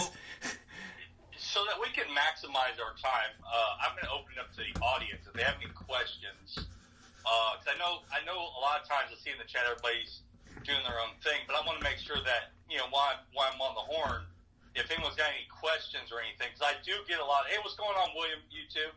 Hey, it's Will. What's up, buddy? If you have any questions, I'm more than happy to answer them from my own perspective because, you know, again, I know a lot of people always have those questions, and I know Hot Boys asked a question on my live stream and wanted to reiterate it, I guess, in the last live stream you had. I didn't want to make it about my channel, you know what I mean? Yeah, what was your question? What was it, though? He asked me why I took down my live stream after I got done with it. And I wanted to answer that, but I didn't want to do it just spamming the chat, you know what I mean? Yeah. No, you should answer. If you want to answer that one, that is a good question. So the reason why I don't air my live streams after I've done them is because that is for the audience that wants to participate in the live chats. Yep. That's just for them. That's not, you know, like I put it this way. If you're on the notification squad and you choose not to come in my live stream, you miss a lot of future ideas for content or just answering questions or talking and generally speaking about cars and whatnot. You know what I mean? So he wanted to know why I did that, and the answer is simply this: is if you don't show up in my live streams, right, then why do I need to keep them available for everybody else? Yeah, because they're not uploads. You know what I mean? Yeah, they're not. And they're and the thing about yours that's really cool too is your whole entire live stream is engagement, right? Yes, sir. Yeah. So like with this, the only reason why you know this, that not everything I make gets aired, right? Correct. Or it doesn't get reloaded or public for very long sometimes, right? So, and you know, like some of the stuff that I would love to leave up so we could go back at and laugh at, but it would immediately get me struck down in the community because people's feelings get hurt, right? Right. But ultimately, I would, you know, I wouldn't put these back up. Right, like when I did the original Shoutouts where I didn't have all this cool symbology and you didn't see the people's channel and all that stuff, and I just sat there and rattled off as many names as it came into the chat, right, in the original Sunday session, right, is because there was no replay value in it. Unless you were experiencing it, there was no value to anyone. Because you... Exactly. But at least with this, you know, the reason why I made this was it's repeatable. So for you guys who are on there and you watch this, if you're on here, you're more than welcome to, hey, dude, I was on Drew Henderson's channel. Check it out, right? You're more than welcome to. You can use this as a way that, hey, other people are willing to promote. That's the one thing that's unique about my channel. Regardless of who you are on the spectrum of a content creator, I'll promote your channel, provided it's not racist. I obviously know you're not a whack job. You're right. Well, sometimes the whack job slip through. But, yeah, and occasionally we get a whack job that gets through, but, it is what it is. I've been getting through for almost a year now. Remember, you have the little key thing. I can't keep you out if you have your own key. That's true. It's like William. I can't keep William out. He has his own key. Oh, real quick, Will, just so you know what the giveaway is, because I know I talked to you earlier today, but I didn't tell you exactly what they are. So we've got a $25 Amazon gift card that's up at $10.50, and then we're going to do another PlayStation $10 one, and because I didn't do any Xbox ones, I got a $15 one, so the audience that plays Xbox has an opportunity to get one. After, if we hit $10.50, this one comes out, right? And then we got this. And yes, I still have the $200. I don't have the $200 Amazon card because I traded it. I got it back to the store, and the guy was nice enough because it's a convenience store. The guy was like, hey, if you still have it, I can do it now. And I was like, cool, I got time. So we broke it all down, and I got a bunch of other gift cards and stuff. But this is what we're going to try to get done tonight. But it all depends if we can hit that number over here. But we got to get an Ant Dog. He's at 85. We're trying to get him to 192. So hook him up if you haven't already hooked him up. He frequents my streams periodically, mostly on the weekends. Yeah, he does. Mostly on the weekend, so go check out his channel. This is his Brawl Roars, I believe. If I can avoid it, I won't put Fortnite content up. Sorry. Thank God. But if that's all you have on your loop, then all's fair. All's fair. I'll forgive him for that. Yeah, all's fair at that point. But yeah, check out Ant Dog's channel. But that's the value of your channel, is that and the repeatability of it.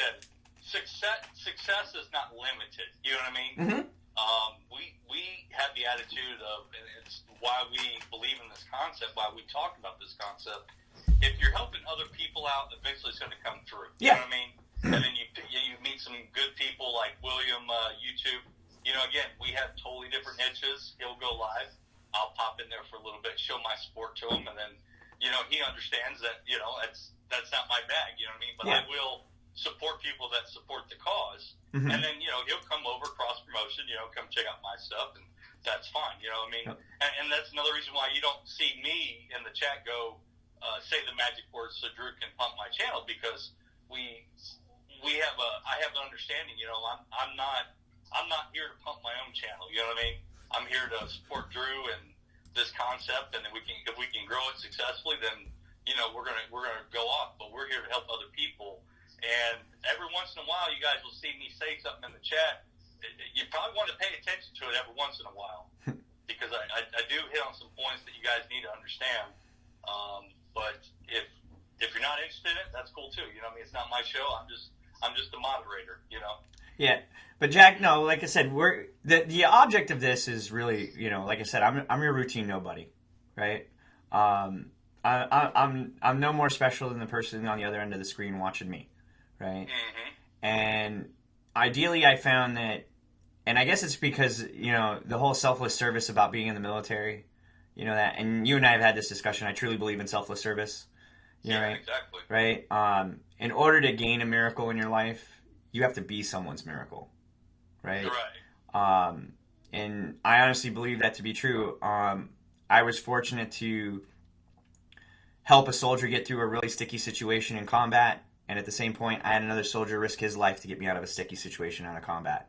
And I truly believe it was because, there's this old story in the Army, right, about guys on the combat field and the battle buddy, right? And Jack knows this story, right? Because we all get it ingrained in our head because you truly discover the term battle buddy, right? Exactly. And when two battle buddies go to war and one battle, the shit hits the fan. And there's the initial deflect and regroup. And the battle buddy realizes in that he doesn't have his battle buddy. And here we are, he looks out in the field and he sees his battle buddy facing up, right? Mm-hmm. He knows that he's not in the world. Yep. And he's the only person that needs to be next to that person is his battle buddy, to get to his battle buddy. And when he gets there, he fights his way to his battle buddy, finds his battle buddy is not dead, but just scared. Frozen in fear, right? And he looks at his other buddy and goes, how are you doing this? And it's you that's making me do this. Right? When I was in combat, and we've all seen the line in Black Hawk Down, it is not about combat, and going to war is not about the soldier, and it is about the person to his right and his left, right? That is why when a soldier goes home on leave, we know a soldier will go home to combat, right? Because we allow our soldiers to go home. We're one of the few nations that few countries in the world that allow their deployed soldiers to go home during war, right? Well, that's a commander's call too. You know what I mean? Yeah, but I'm saying like we generally that's the general practice for us. You know, like when I was with the German soldiers, I was like, "You guys don't get to go on leave?" It's like, "No, dude, we put 18 months on the ground and we get to go home for 6 months, and then we're back here for 18 more months." Yes, but they get to allow to drink, though. That's the difference. And a guy that likes to drink, you know, they have my buddies. You're gonna get me in trouble, dude. Everyone's gonna go, now I know why Sergeant Reeves worked with the German soldiers all the time. That's right. Same with Sergeant Flegel. That and they had some awesome fucking beef, man. They make fucking that pork sausage that they fucking make. Oh my god. That shit was awesome. What's his name? Cryptus Year One. Watching the Netflix Punisher show made me realize the military life in a small portion. Negative. No, that's Hollywood, man. That is the biggest farce. You know, I'm gonna tell you from a perspective of a guy that wore that uniform for a very long time that retired. Most of my Army experience was in the States. I can attest for 4 deployments, but that did not sum up my whole military career. So, you know, a lot of times when people watch these shows of the Punisher or, you know, maybe a war movie or something like that, it's not indicative of that. It's a Hollywood, like him having PTSD moments. No, dude, you don't know what you're talking about. Please stop doing that. Yeah. Anyway, it's not indicative of what military life is like. Yeah, there's some regiment to it, but as a senior NCO who was in charge of, at one point in his career, up to 186 troops directly, or a staff member with 5,000. Check it out, folks. Antdog hit 92, folks. Check it out. He's at 92. All right, let me check the list here real quick. Yeah, congratulations, Antdog, man. Dude, you're grinding. I think I remember you coming here with like... Bradley Badley Animates. Are you in the chat? What's up, Lazyface? Yeah, Lazyface in the house. Welcome to the live stream. And there he is, Bradley Animates. All right, we're going to put you up on the board, buddy. Yeah, I remember when Antdog had like less than 100 subs coming in here. Yep. He comes back quite well, and he's... There's a reason why Antdog has not been banned from here. Because he's always played nice. He keeps to himself. He doesn't break the rules. He doesn't... I think I've told you not to spam once, and that was it. And you learn from there. And I've noticed that a lot of the people that are now... I think the rude folks or the attention needers of the world have already been filtered out. Yeah, and now we're getting a lot more people that are... Lazy face. Yeah, lazy face. No one cares if you're 8 subs away from 100. Play the rules or get kicked out, dude. Yeah, we've got Antdog and Xdog who just hit 192. We're going to throw up... we call it Bradley Animates Badly. And then we're going through the list... So let's get this done. Don't say you're sorry, just don't do it again. Yeah, I can't stand that word. See, I'm a little bit more bitter than Drew. That's why I'm just an old automotive guy. But no, man, it's cool to see. It's cool to see you guys hustle. It's cool to see you guys doing your YouTube thing. To me, it's fascinating. I love YouTube because of the community you build and the relations you build, and you know the guys that follow me on my channel know that, you know, when we come into my live streams, it's adult content. We don't sit there and play feelings or any of that stuff because that's just not the way I'm built. But like I said, I have the utmost respect for you guys or you youngsters. I use the term guys, you peoples. you always think it's your fault, hand up sassy. I don't know. I don't know if that's the attitude you want to have. That's kind of naive. No, don't always be willing to take blame. Only take blame for your mistakes. Right. Right. Don't be forthgoing to. I grabbed the wrong. I was like, I thought I had the right person, and then I grabbed the wrong one. Where'd it go? I just saw him. Where is Bradley? There he is. Is it Hannah the Sassy Booth now? Is it his term or her term, whatever it is? No, it was Bradley Animates Badly. Oh, okay, yeah, I saw him say something about it. Yeah, he's up. I just when I went to look and then I looked at something else and the chat shifted and I opened up. Oh, right. Oh, look at the analytics on their page. Really good. Really good. We no longer. Year one, I'm reading your comment, dude. You're good to go, man. Oh, look at that, dude. YouTube activated its policy. Which one? The new one about the sub counts. They're not doing live rollers anymore. Oh, that's going to throw stuff off hardcore. Yeah, that's something that we've been asking for at the YouTube Creator Studio Academy. I mean, I've said that a few times on the different streams. Mm-hmm. Was like, one of the things that hurt a small content creator is the fact that we have X amount of subs in our niche. So, like, for example, in my case, I can make the same video with the same content that a buddy of mine has that has a larger channel, 5,000 subs plus. Mm-hmm. People are more apt to subscribe to his channel because he has a history, a lineage. And when they see someone who's up and coming, whose channel is only like, how old's my channel? 5 months, 6 months old? Yeah.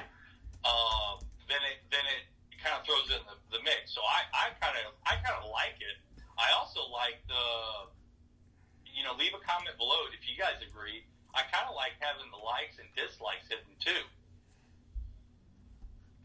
I think it should just be up. I think if we do a video, it should the amount of views or likes or dislikes should only be to the content creator, because then it gives us equal platform on the platform. So, like, if I create a video... Oh, the exposure number, you mean? Yes. Yeah, no, I make that argument in my review when I review people's channel, that put your most popular content up front, because the superficial people that go, look at a subscriber count, well, not interested. Oh, wait, he's got a popular video. It's 200,000 people have watched it. I got to see. And even Street Spade said that. He didn't get popular until he had a video go viral, and then people realized he made content. You're right. I didn't even know he existed until I saw his rainbow ball Corvette, right? The grocery store Corvette ball, right? One way of putting it. Yeah, it was a grocery store bouncy ball. Well, look at this. So Cryptus Year 1, I'm sure I'm butchering his name, but yeah, views are views. I agree. Yeah, exactly. Because it shouldn't matter to me, and maybe because this is my mindset, I enjoy small content creators over the larger channels. Dude, I have more fun doing this show and seeing neat stuff like, here's Bradley Badly Animates, right? I was the one telling him, you should just change your animate. He was like, my animations aren't good. I'm like, they're decent, dude. For your age and what you're doing and what you have, that's decent, right? The only suggestion I made to him was put the word amateur in your channel tags. Because he is an amateur animator, right? Right. And it's good stuff. It's, let's be real, it's not Oscar worthy, but, in 20 years you might be eligible for one. Because when you animate, you learn how to produce, you learn how to put content together, and you know how to tell a story, right? Well, here's the deal. When people, as his car goes whipping through the screen. Yeah. One thing that what I will say to people, like all the trolls, because this is a good topic. Every community. Oh, yeah. You'll eventually get those people that require a lot of mental health treatment. And they'll say, okay, I won't say you. So I have people all the time that say, my channel sucks, that I suck on camera, that, I'm this, that, my editing's terrible, yada, yada, all these things, directed at me, determined veteran. Uh-huh. You know what my response is, Drew? What? Thank you for giving me the opportunity to, I obviously missed the mark. That's all I say to them. Yeah. And everything else over that. Oh, it's like last night, right? I thought it was hilarious. So I finished the show last night, right? Uh-huh. And it wasn't as Crypt this year one witness. Carport Gaming was on for a whole entire hour because although we had a lot of people come in, they were all people who already knew who he was and had seen him on the board before. Who was that again, Drew? Carport Gaming. Oh, Carport Gaming, yeah. Yeah, and then, Cypress, he was on from the very beginning till the very end. He left once and came back. So I put him up for a half an hour, and we just talked. Him and I were just talking about what was going on, and today I went and checked out his channel and watched some more and realized, we were just talking about how to get, muscle relief and recover fast, right? Raging Gamer says, read the details, ladyface. Lazy face, I mean. Yeah. It said lady face. I was like, what? Raging Gamer, man, you're too much, dude. Yeah, that was funny, dude. That's a funny typo. Always double check what you're writing. You never know when it's going to happen. And I don't mean to make fun of Raging Gamer. I like you, man. Everybody in the chat's laughing it up. It's great. And again, this is why people tune in my live chat, because I do things like that. Yeah. But, for what we have to remember as content creators, right? And I'll tell you this, some of my best lessons have come from videos that went 10,000 views in 2 days. Yes, it is possible, guys, to have videos that do that. And I took the video down, not because of the hatred or whatever. It's because I didn't believe in the product. I didn't like the way the product came out. And you have that ability as a content creator to do that and never sacrifice the artistic challenge of your videos. You know what I mean? Because we're all artists in our own. Whether you're a gaming channel, whether you're a Let's Help Grow Your channel, or an automobile channel like mine, it doesn't matter. At the end of the day, we're all artists in this niche, and that's what brings our communities together. That's how me, Determined Veteran, can watch Drew Henderson Media all day long, twice on Sunday. It's because we're creators. Yep. And we learn, and Drew and I have learned from each other. Yes, Drew has helped my channel tremendously, but I have my own talents, and I have my own gifts, I should say, that Drew has learned from. Like he said, this whole concept is basically me and Jack talking after. So I'll be 100% honest with you. This whole thing in front of you is not my creation. It is not my original idea, right? This comes from like Jack and I were talking. It all started when I asked a friend of ours about how is your streams growing so much? And he said, I live stream, and I live stream for about 3 hours, right? And within 3 hours, you should get, I think he said like 20 views, right? And I realized when I watched it, he was getting 20 views, but he wasn't engaging any of his audience in time, right? Right. And so what I decided was, I'm just going to engage my audience right away, right? Yeah, that's the best way to do live streams. And so we took it on, and it started with an off-pointed camera, and I did reaction videos, and... Hold up for a second, Drew. Yeah. Hey, lazy face, take down your live chat, okay?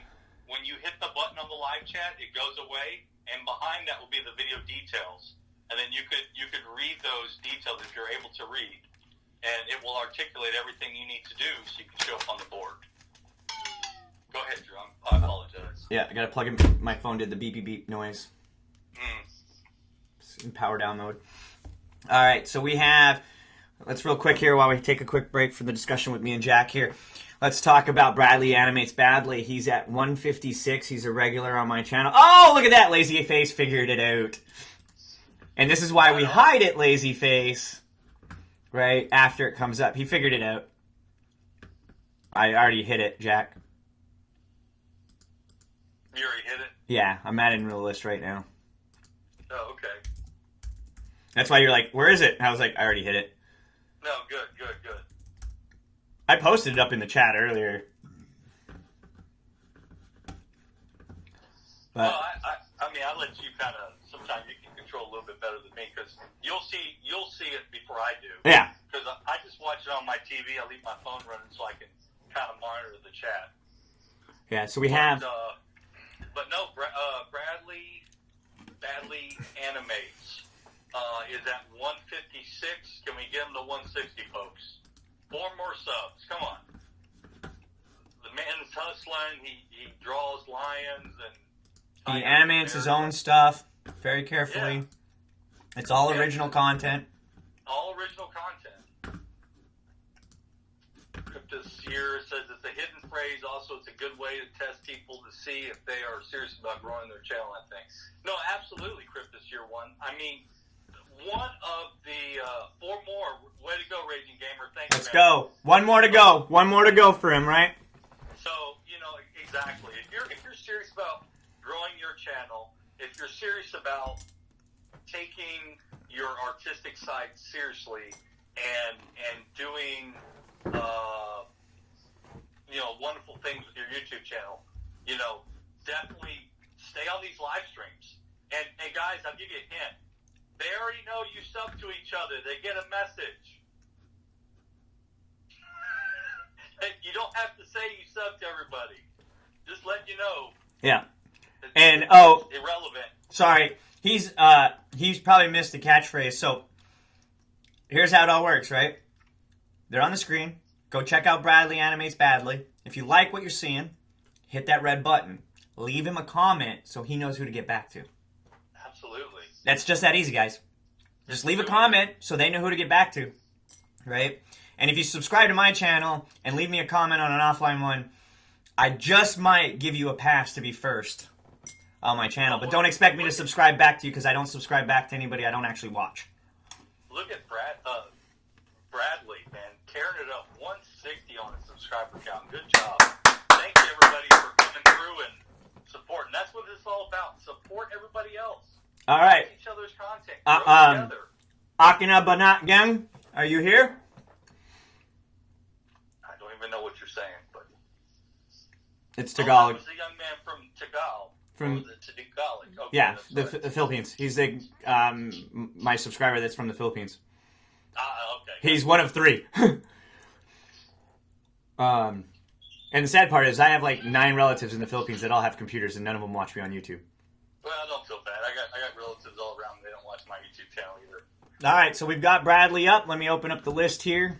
Let me see who I got next on the list. Who's next on the list?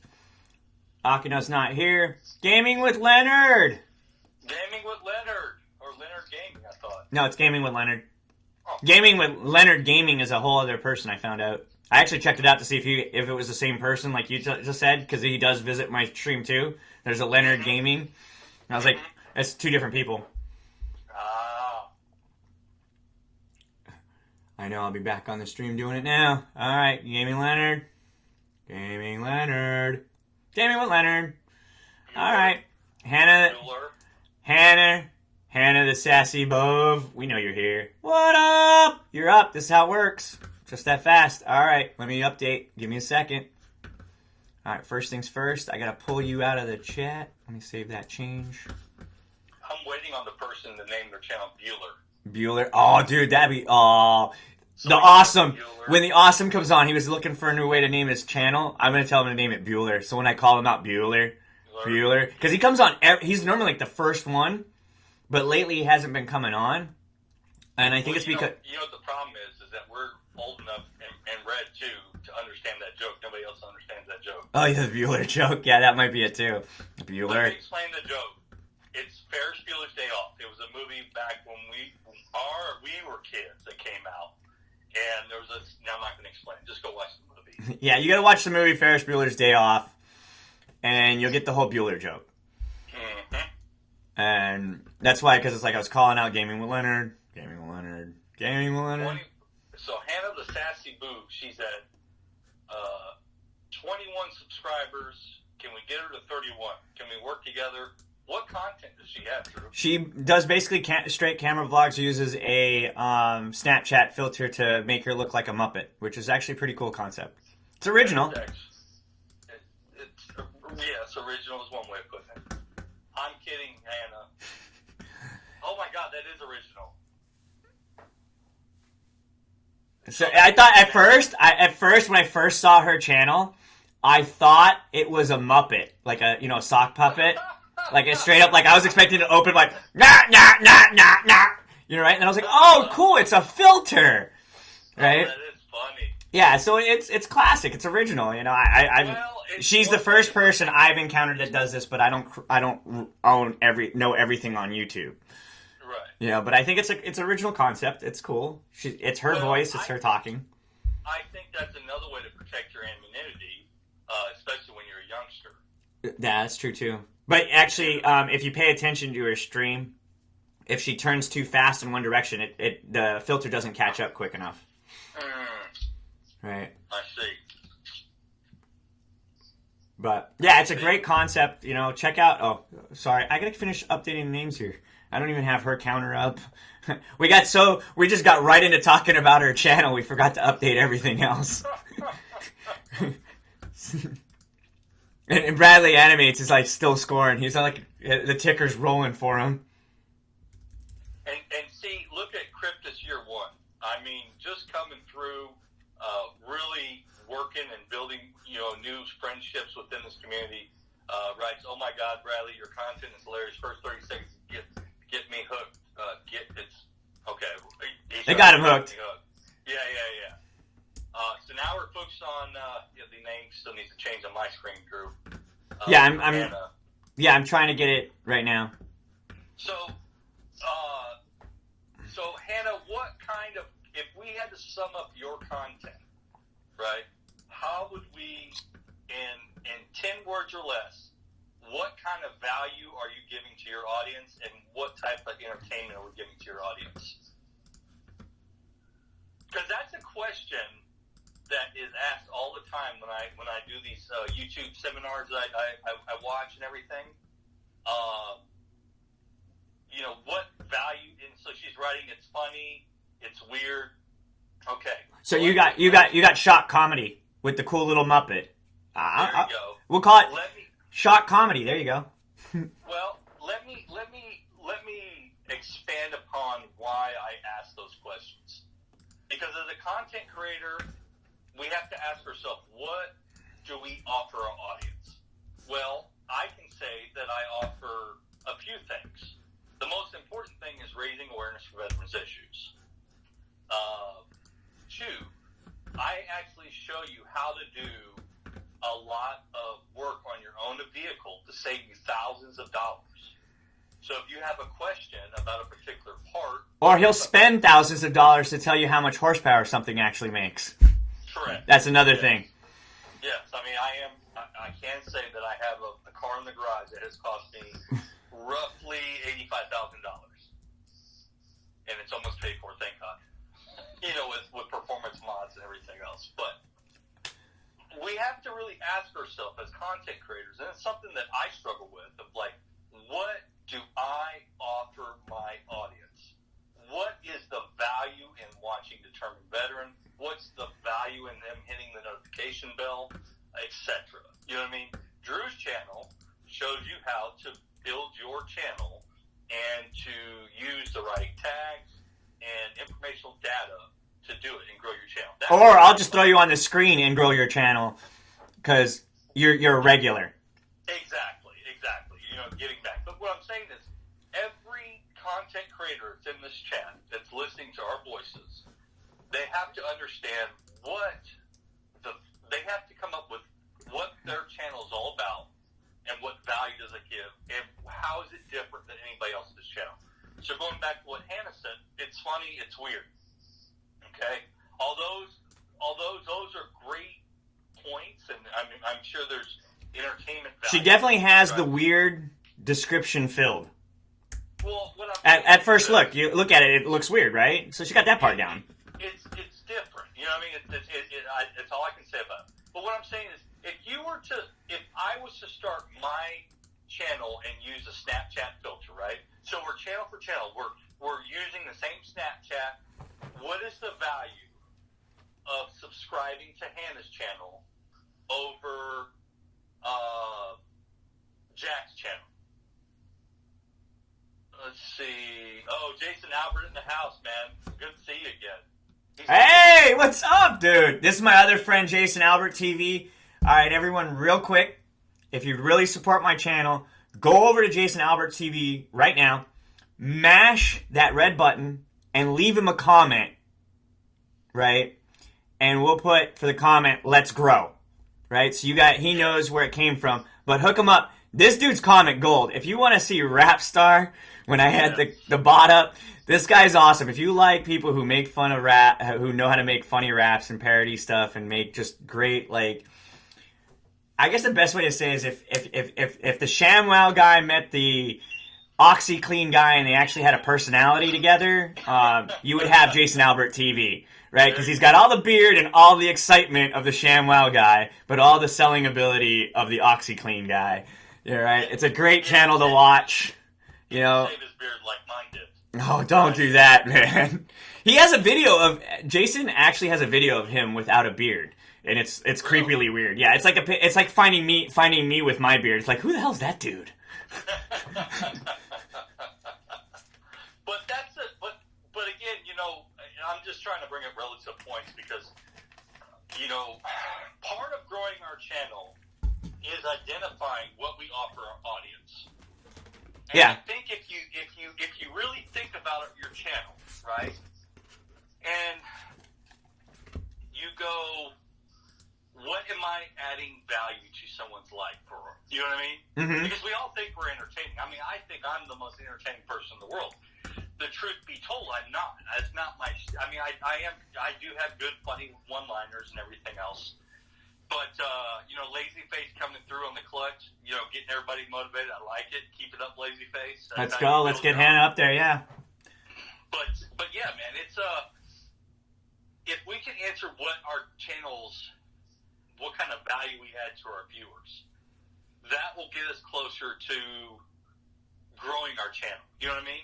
I can admit it, like all the Ford content I've had this week from Stampede After the Storm are not my best uploads. I had the most fun making them, but they didn't add value to my audience because why? I do late model GM. A lot of my subscribers come for late model GM performance. So if you're there for a Camaro or a Corvette, but you see Ford Mustangs, it doesn't necessarily, you know, translate. But it's all right, though. You know, it happens, you know. Mm-hmm. You can't make everybody happy. So don't get caught up with how many views you have on the video. Get caught up by saying, you know, how much fun you had making the content. And it looks like Hannah, she's just having a blast doing this. Yeah. She's not taking herself too seriously. And she's just having fun with whatever she's doing. I don't really know we don't have the audio up, but I'm just saying, you can tell, hey, what's going on, William? When are you going to call into a live stream? He has my number now. Oh, he does? He has the bat phone number. He has the bat phone number. He don't have my... So before everything went down, I was going to try to get you, and everybody together with Will to get him into the club, so to say, to let him know. I just haven't had a chance to get the introductions going because of all the stuff, like, you know, what you and I talked about happened offline and all that stuff. Why don't you... He's saying, how does he join? You can do a three-way. William, do you have an iPhone? You can call. I think you can call. Just call my number. No. Will? Yeah, because it'll be a feature. Hold up. Yeah, it should say join call, right? Yeah. It'll say add call.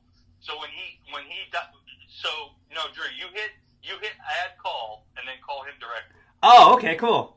Got it. Yeah, that's how you do it. How you do a conference call. All right, I'm gonna call him right now. I have Will on my phone.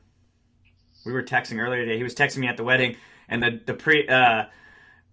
guy, the Justice of Peace, was staring at me like, "Put your phone away, please." And I didn't realize he was staring at me because I was looking at my phone talking to Will, and Missy's like nudging me. I look up, he's like looking right at me. I'm like, "Oh shit, sorry." Yeah, it was pretty funny. Yeah, you should just go add call and there it is. dial his digits. Here we go. We're calling Will into William's YouTube channel. He's part of the club.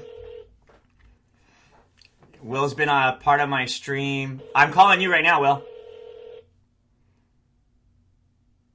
Yo. What up, dude? Welcome to the chat. Welcome to the show. All right, I think it's going to merge both calls now. Hey, put my headphones on, wait. Jack, you there? Yeah, I'm here, bud. All right, Will, you there? Yeah, I'm here. Awesome. Check it out. We got William's YouTube channel. Both my moderators are on the call right now. We're just talking shop about YouTube, so you're welcome to hang out, Will. Meet my buddy, Fun Jack. After this, we'll get the numbers exchanged and everything.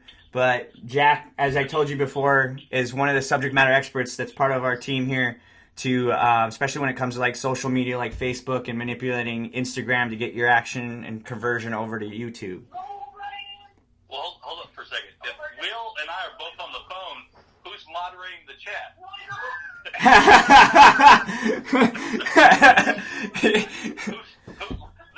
And Hannah the Sassy is at 25, folks. So we gotta get her. We gotta get her to 33 so we can get the next person on board, which is Lazyface. Man, I'm making it, Will. Man, I can't complain. I'm alive. I'm not on a bracelet anyway. How about yourself, bud?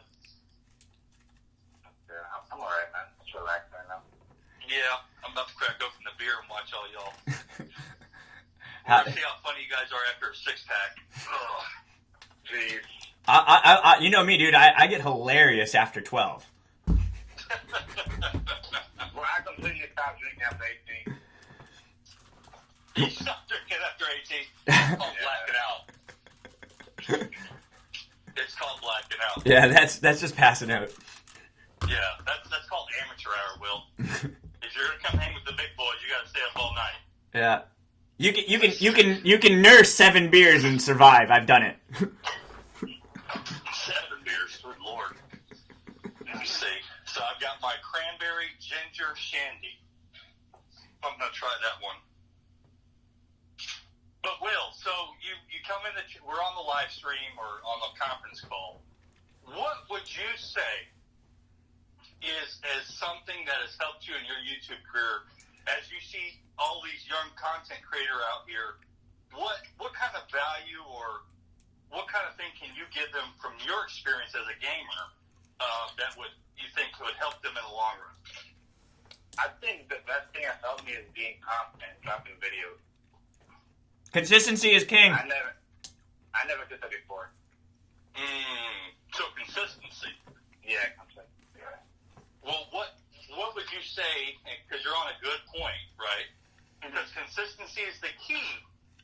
But here's the $1 million question: are you getting better with each upload? Am I getting what?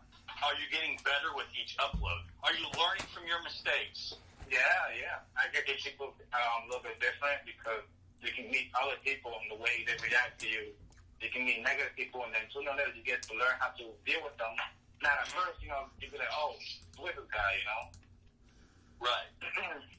Now I just mute them or just let my mom deal with them. Well, and that's the point.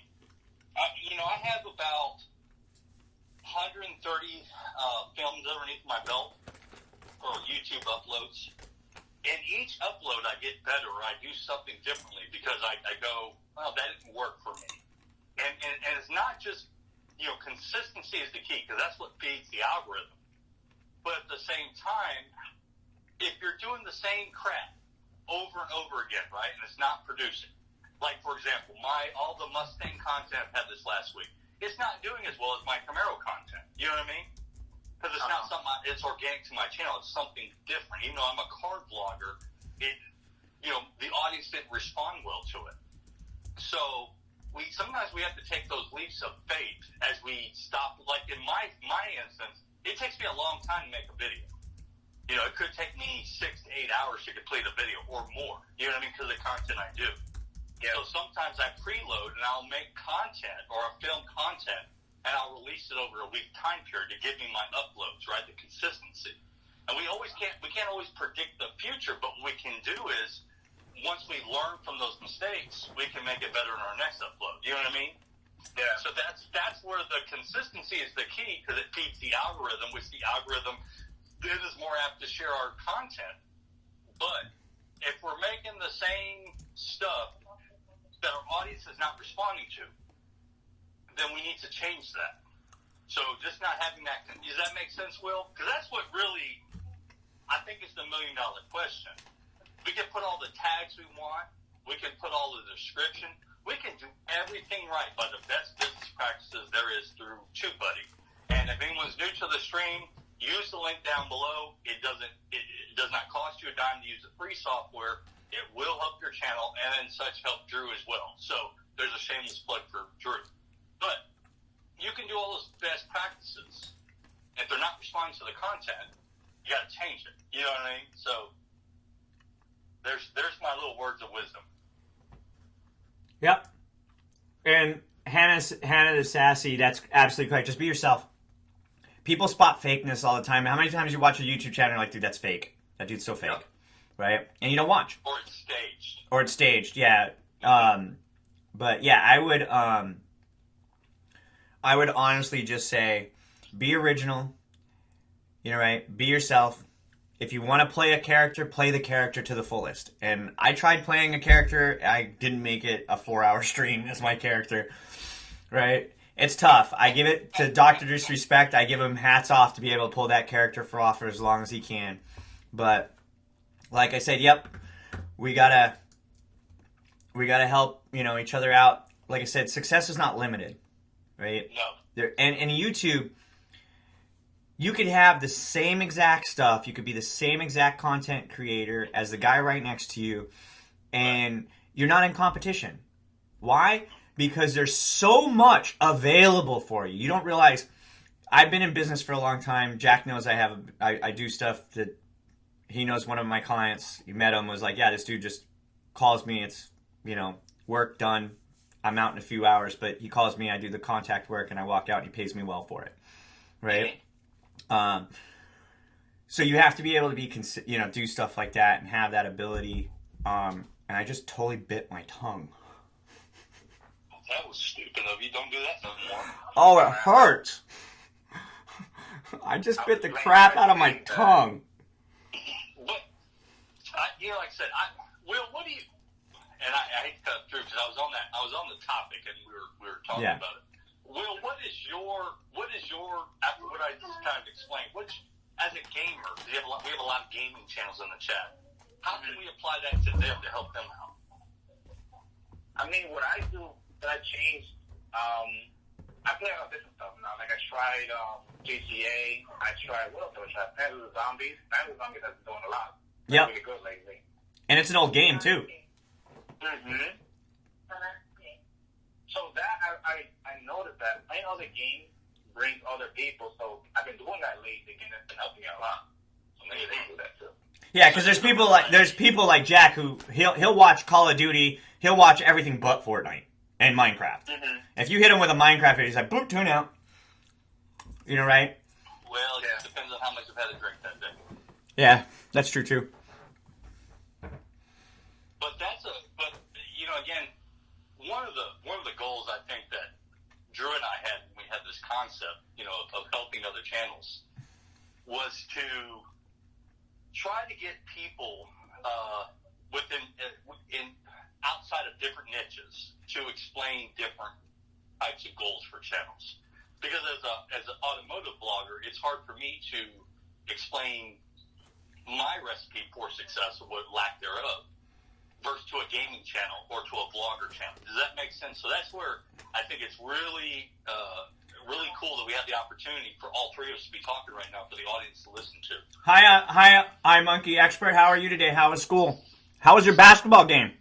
Like I didn't expect when I first started YouTube to make it to this point and then meet Drew and then Jack and then being the call with you guys and learn all this new stuff. Like I didn't expect this, you know. I just kept uploading until I saw Drew stream and then I just got hooked into it. How all the good seeds he was giving to people, and I was like, okay, let me try it. And it did change my channel a lot. And I noticed it, so I just kept coming back and back and back. And then we're friends. You know, and that's what it's about. It's like building. If you focus on building relationships, you know, like with people, is one thing. But I will tell you, and Jack and I will warn you, there are some cutthroat people on YouTube, and there's some silly people in real life, right? Oh yeah. And you know, it's just the nature of the beast.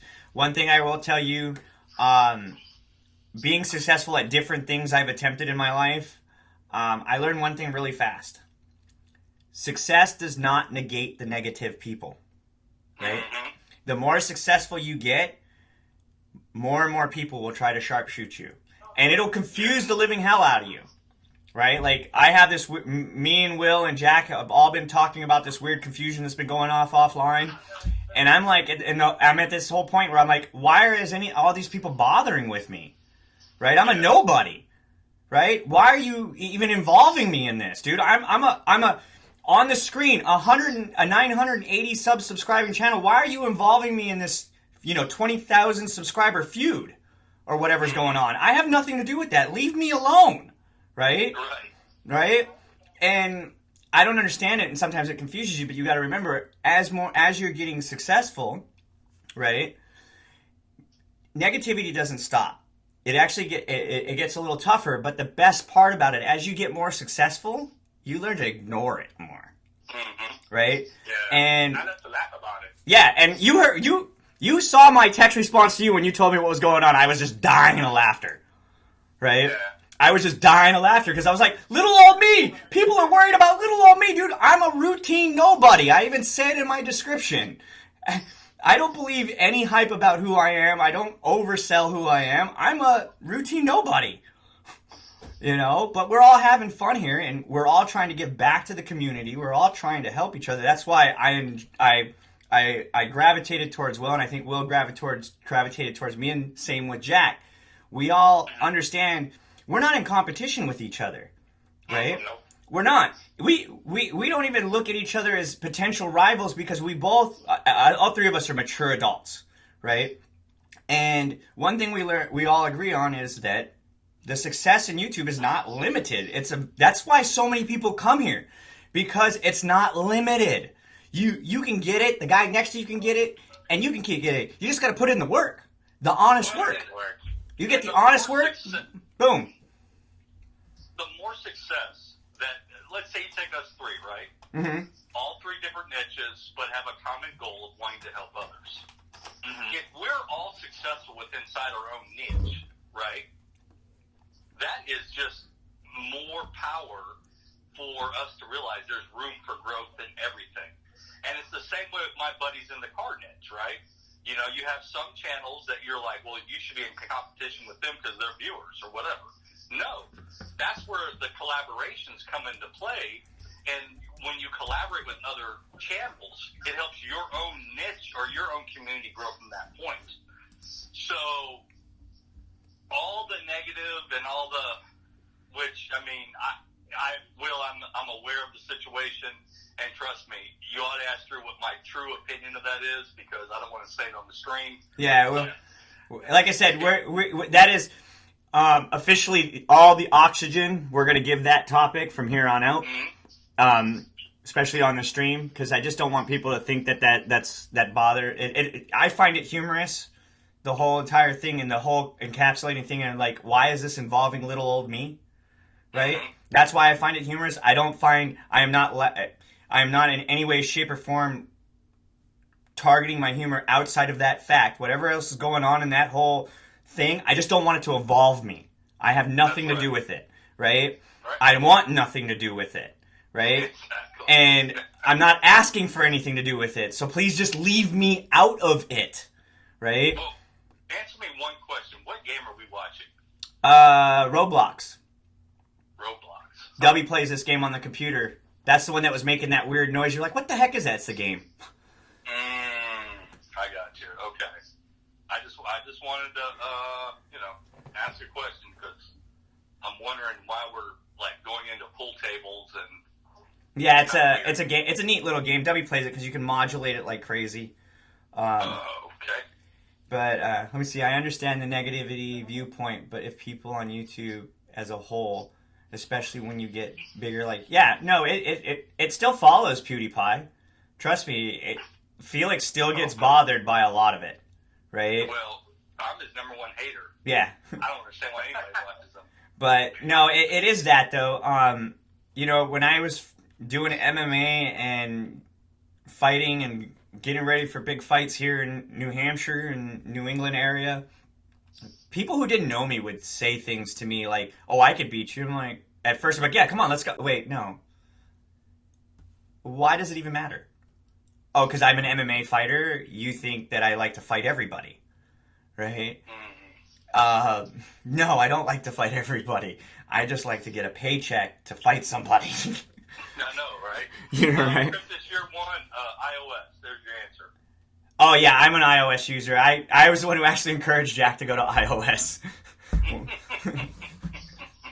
Right? That's also why the camera Jack uses is the most capable system with iOS for cameras. Yeah. It's not the best. It's just the most capable with iOS. Because hey, you know what? I've got some good vlogs out of that camera. That's for dang sure. Dude, I was tripping out about how many people were getting a kick out of you with your camera doing your vlogs on the other channels. Like, yeah, there's Jack with his camera. We've got a camera guy now. Everybody uses GoPros. I was the only vlogger there. Well, I step back. There was another channel that he used. I'm not sure what kind of camera he used, but it's actually pretty good. Demon Fox 5.0. He used a different type of camera, but we were the only two vloggers that were a camera, and I was the only one with the mic. You know what I mean? Yeah. But what's great about, as a car vlogger, I can go out on the racetrack at night and film with that camera, and it still comes out to be a good picture. Yeah, I noticed that too, because some of the stuff that Speed Addict had on his was like really dark, and I was like, oh, he must be filming with a GoPro, because you did like a similar thing where on your screen you could see that he was filming, and you could see you guys were filming each other briefly, and on his screen it was dark, but on your screen the ISO revved up that you weren't dark anymore. Everything. Exactly. And that's the nice thing about having, and I'm not saying that you absolutely need high-end equipment. I started using GoPros, right? I evolved out of it because my vlogging style required it of me, right? Mm-hmm. And you have certain demands, and when you're vlogging and doing things, you need to make sure everything works, and GoPro has a habit of shit not working. They're right. Right, like you set it, you change a setting, you film, and you go check it, it works fine, you go back to it later, and now everything's corrupt. Like, what happened here, right? Nothing else you could ever really say negatively about GoPros. They're great things, they're a great tool to have, but I realized when Jack was reaching the same hurdle as I was, and I was honestly, back when I hit that hurdle, I was just going to quit, right? I was basically putting a vlog up a week saying, hey, look, from my cell phone, my cameras are still bricked out, I have no way to film, I'm sorry, right? And that's all I can film for this week, right? And so, I noticed you were getting on that, so I was like, hey, dude, here, the problem solver here, right? Right. Because with having a DSLR or a mirrorless camera to film, it's not a requirement. But if you're going to take your filming to a certain level, it makes it a lot easier to work with. It doesn't make you better in any way, shape, or form. It just makes your workload easy, right? And one thing Jack's known since me and him talked, and if you watch some of our later streams, I said one of the things you should master really fast as a content creator is your own workflow, right? Yeah. How you edit, how you stage, how you present, what you're going to do, right? And a good example of creating a solid workflow is look at my daily blinds. It follows the same formula every episode, right? For 60 days. And it was really just to see if I could create a format, and that format to film, edit, and post was 4 hours, right? Was 4 hours. And Jack will tell you, and that's to make a less than 3-minute video. Jack will make a 5-minute video that'll take 7 hours to edit because you're condensing 2 to 3 hours of footage down to like that itty-bitty window. Well, I mean, well, at first, remember, you film a lot and then you would take a little bit. Now it's like, as you evolve in your workflow, it's like, okay, I'm going to film this scene, then I'm going to transition to here because I'm going to stitch it here, and I'm going to do this. And then your workflow becomes super small, right? Well, and that goes back to what Will was saying earlier, that consistency. Yeah. And the more you upload, the more experience you get, the better your vlogs get or your uploads, etc. Mm-hmm. Yeah, and that's what... that. Was just saying, I want to put that on me. There's also people that don't have the stuff we have. Like Drew, he has, I'm pretty sure, the PC that can, like, do other stuff people can't. Like, I don't have a PC. The way I do things, I do it with my PS4. And I have a PC, but it's not, like, as good as Drew's. But I try to learn and, like, yeah, and search up on YouTube how to do this, how to do that. Yeah, and that was one of the things it helped my channel evolve, was I had to learn, how to help modulate the mobile. But because, believe it or not, Hot Boys actually did a good job of explaining it, right? And because he watched my channel, I didn't want to make a video the same, so I just point to his channel when that topic comes up, right? Because he's done it through the TubeBuddy app, and he shows everybody how to do it through the phone. So I was like, I'm not gonna. His content's good. I don't need to make anything better, so I'll just point people to it. Here, right? It's just kind of like the same thing when I got asked about streaming and stuff. I was like, go ask Will how that bubble thing looks, how that worked. Remember? And then I was like, oh hey Will, what's his name wants to know how you did the bubble, right? And you're like, oh, it's a setting on this. And I was like, oh cool, see. And I don't use that platform, so I go to subject matter experts. Yeah. And like I said, I mean, there's people in the chat right now. They're talking about Hannah uses her cell phone or laptop to record and upload. Cryptid Year 1, he's talking about if you know you're going to be leaving, he preloads all his material, so he still has his uploads that come out regularly for his audience. That's excellent. Yep, that's a great thing to do. I used to have what was it, Jack? I during the whole entire time, you're like, are you going to film or edit? I'm like, no, dude, I got like 2 weeks worth of footage done. Right, because I needed to focus on this party. Yes. Well, SDA, what's up? Yeah. The other thing too is, like Drew, I still think you ought to make time to make individual uploads teaching a specific subject.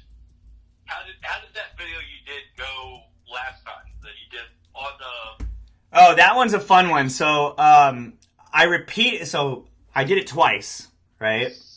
The first one I did, I think, is sitting at like 80 views, and that's the one that's got the ums and ahs and right, and the long break in it because I lost my train of thought in the middle of everything, right? And I left it up to kind of show what I edited out and what I also added to it to spice it up. And that one, the exact copy with the extra additions and following everything that TubeBuddy did, to include you helping me out by posting it on Facebook for me, because I don't do Facebook, and I believe it was you that put it on Twitter for me too, right? Yes. That video is somewhere, I think, in the 300s right now, and I just released that like 2 weeks ago. I checked, but I'm afraid if I touch anything on my phone right now, it's just going to hang up. There you go. But yeah, it's something like it's doing really well, right? And it's constantly improving. So yeah, I want to do more of those, but you know this, you know me personally. I only have so much time, and I'd love to get out and film, right? But the whole black lung thing is not beneficial right now. Right. And the joke, for those who don't know, is back in, I think it was May time frame, I had a collapsed lung and wound up hospitalized for about a week. And even Jack laughed at me because I was filming and posting videos from the hospital while still in my hospital bed with a chest tube in. Yeah. Yeah, you're like, post it, dude. Go live. I'm like, dude, I got a chest. Dude, just do it. I'm like, all right, fine. Because Jack said so. All right. I'm back. What's up, year one? But yeah, you guys don't let the device or the gear, or as I like to say, gassing. YouTube gassing is the worst, right? You know what gas is? Gear acquisition syndrome. And that happens when, and here's a quick way to know a quick way to diagnose yourself. Self-diagnosis is key when it comes to YouTube gas. That is when you sit there and you go, I need this to do that, right? And you should be asking yourself, instead of I need, can I film with? Or can I do this with? Right? Right. And I can do it with my phone. I can film with an iPad, right? I don't need a condensing mic to do everything. An El Cheapo built-in mic to a camera works just as well. Right? And you don't need, obviously to do all this symbology, you do need an OBS software, you do need this, and and this is all free. The software I'm using here, everything you see me produce, other than the computer that it's produced on, is all free software, right? So the software that makes these cool little boxes appear on this screen and being able to do all this symbology is all free. All right, I'm back, guys. Hey, what's up, So Will? hard to multitask, talk to you guys, and then control my stream. You gotta get back on your stream, dude? At the same time? I mean, I was sharing when you guys called, but then I was like, I'm trying to do, talk to you guys and then do this thing now, but it's hard, so I'm trying to mute myself and then talk to you guys again. Oh, dude, bounce out, man. Bounce out. You got your stream, man. Now, I'm trying to touch into the topic you guys are talking about how somebody in our chat or Drew's chat has a camera or using a phone to upload. Now, what I found out, like I used to stream, when I first started streaming, like straight up with PS4, I used to do it and never put descriptions. I never knew what that was. I never knew what hashtags were. I never knew that you can put hashtags even in your title. Now, when I first started was straight up of the PS4. I didn't know what thumbnails were. I just started doing it randomly, right? Yeah. So sooner or later, I figured out that, for example, if you want to upload a video from your PS4, you can put your video and upload it to YouTube on private and then edit it from there. Now I started doing that, and then my videos started coming out a little bit better. Also in my stream, I started putting hashtags. I was putting thumbnails. As before like when I first started YouTube, I used to get my thumbnails straight from YouTube. And Drew told me that if you're gonna grow and not have your own thumbnails, that's not gonna be good for your channel. Right. You want to be, what's it called? What was the word you used on me, Drew? That you want to have your own content, not copy other people. I think that's it. I'm not sure. Yeah. You want to. I know what you're saying. It was off the cuff, but basically it was like you want to present the original you, not a copy of someone else's content. Mm-hmm. Yeah, you got to present. It was something along those lines. I know it was like. Tried to do it, and I did. My first thumbnails weren't the best, but they got a little better the more I did it. The more I tried to do my own stuff. But Yeah. Read the details and you'll figure it out. Hey, Drew, how do you know how to make GIFs for thumbnails? Oh, all my thumbnails recently come out of the TubeBuddy browser extension, right? So in the TubeBuddy, after you upload a video, you can hit this little icon in the browser extension that'll allow you to actually pick a scene out of your video and then write on top of it and shade in or do whatever you need to do, and it'll upload it as your thumbnail to YouTube, right? Oh, she hit 33. Check it out. I just caught that. Hannah the Sassy just caught 30. Yeah, she just hit 33. Check it out. Alrighty. Congratulations to Hannah. She hit her 33. Check it out. And see, for my thumbnails, I use a combination of sometimes in the scene of the video, but a lot of times I'll have a staged, dedicated photo I take, and then I make that to my thumbnail. That's how I do it. Okay. If it's like a particular part or whatever, that's how I do mine. Lazy Face, are you still in the chat? I'm looking for Lazy Face. I think they may have left. Let's see. Lazy Face, you still in the chat? Yep, he's still there. All right, cool. Moving on. Oh, there he goes. We're getting you up, buddy. Or Lady Face. That was the funny part. Lady Face. Or Lady Face. Yeah. So if Lazy Face is your username, how did you get your name? Lazy Squad. When I hear Lazy Squad, you know what I think of? The Sham Shield. Yeah, exactly. Well, they don't get that. Alrighty, let's get the counter up on the board here. Alright, Lady Face is on the board. He's got 92 subscribers. You notice I did that, Raging Gamer. So, Lady Face has 92. Can we get him to 102? Can we get him 102? I feel like one of those bingo parlor guys. Oh, when I was doing this, you guys gotta all watch the Sunday session, the first one. I was literally like a cattle caller, right?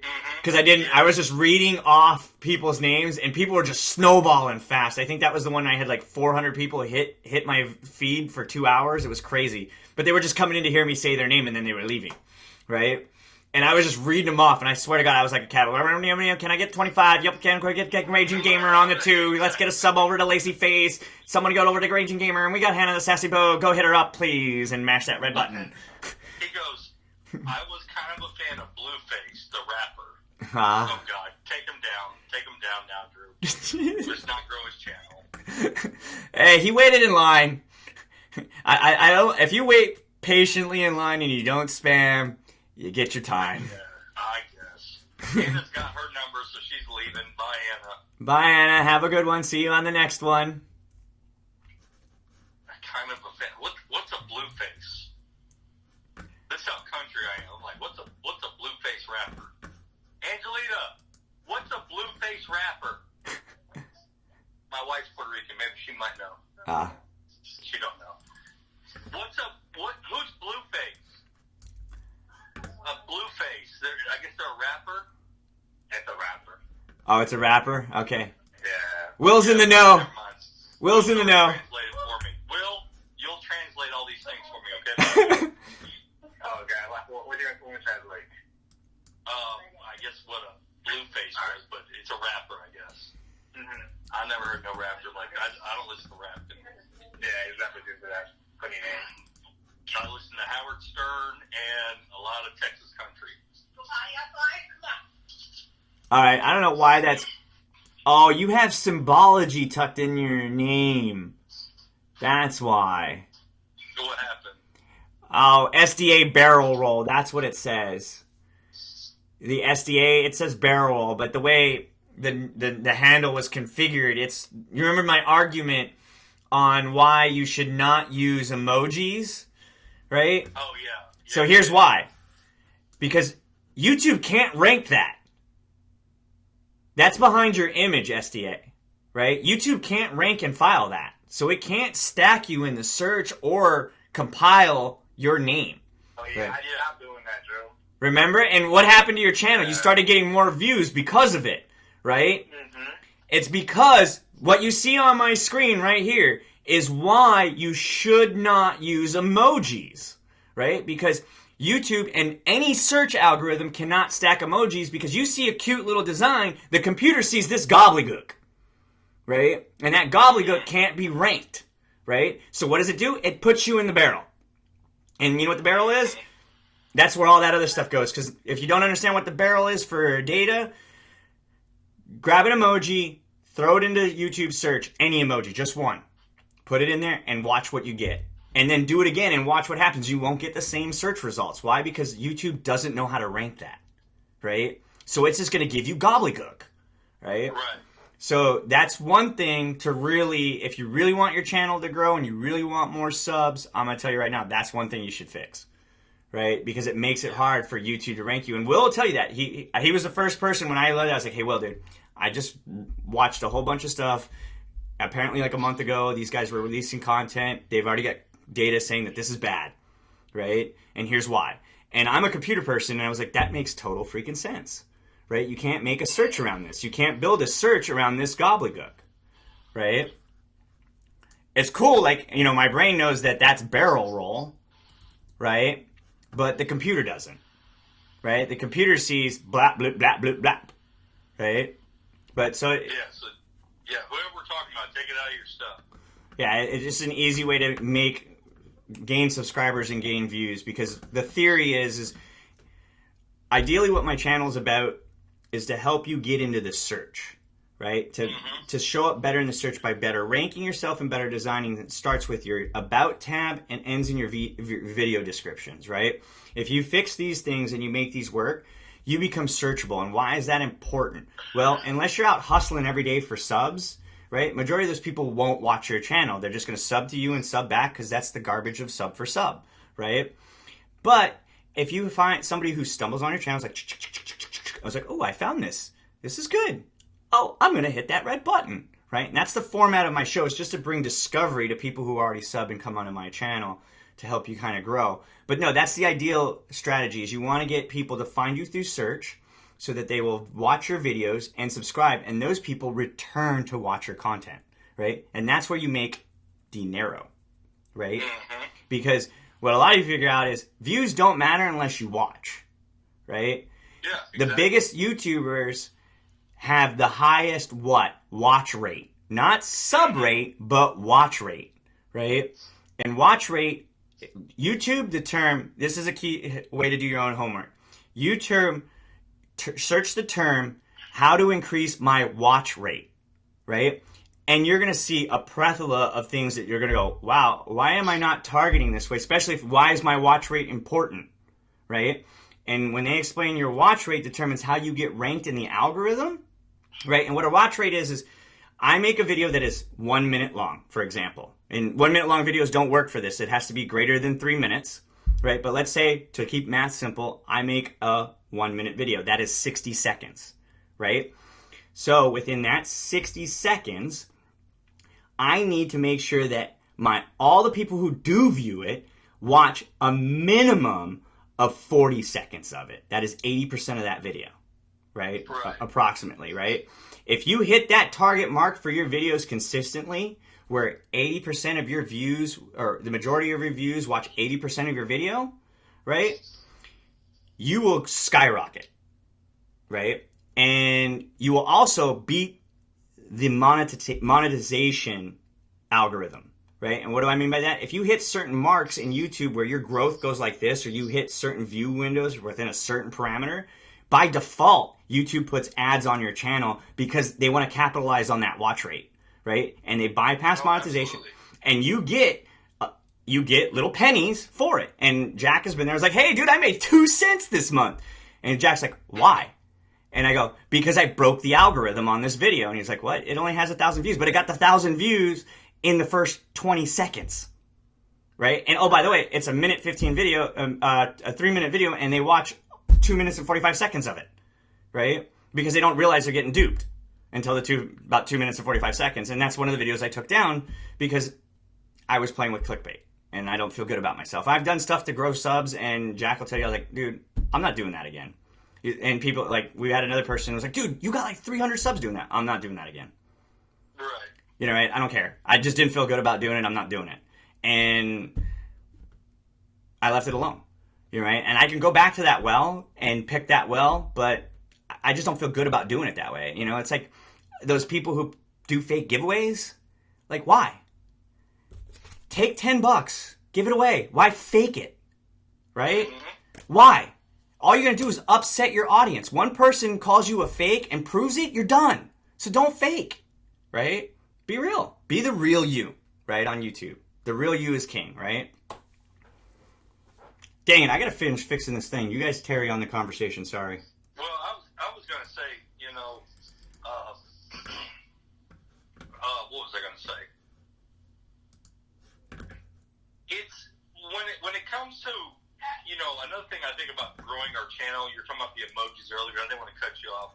You know, when your content is not readily searchable, because YouTube is the second largest search algorithm that we have. Google's the first. So with this being a large search engine, if you're not doing relative topics, you know, like, let's say, for example, you put in, I do a video, world's funniest joke, right? It's not a real searchable term. But if I say installing a catch can, right, on an LT4 engine, right, mm-hmm. That's a searchable topic because if anyone's watched that video of mine, they know it's a complex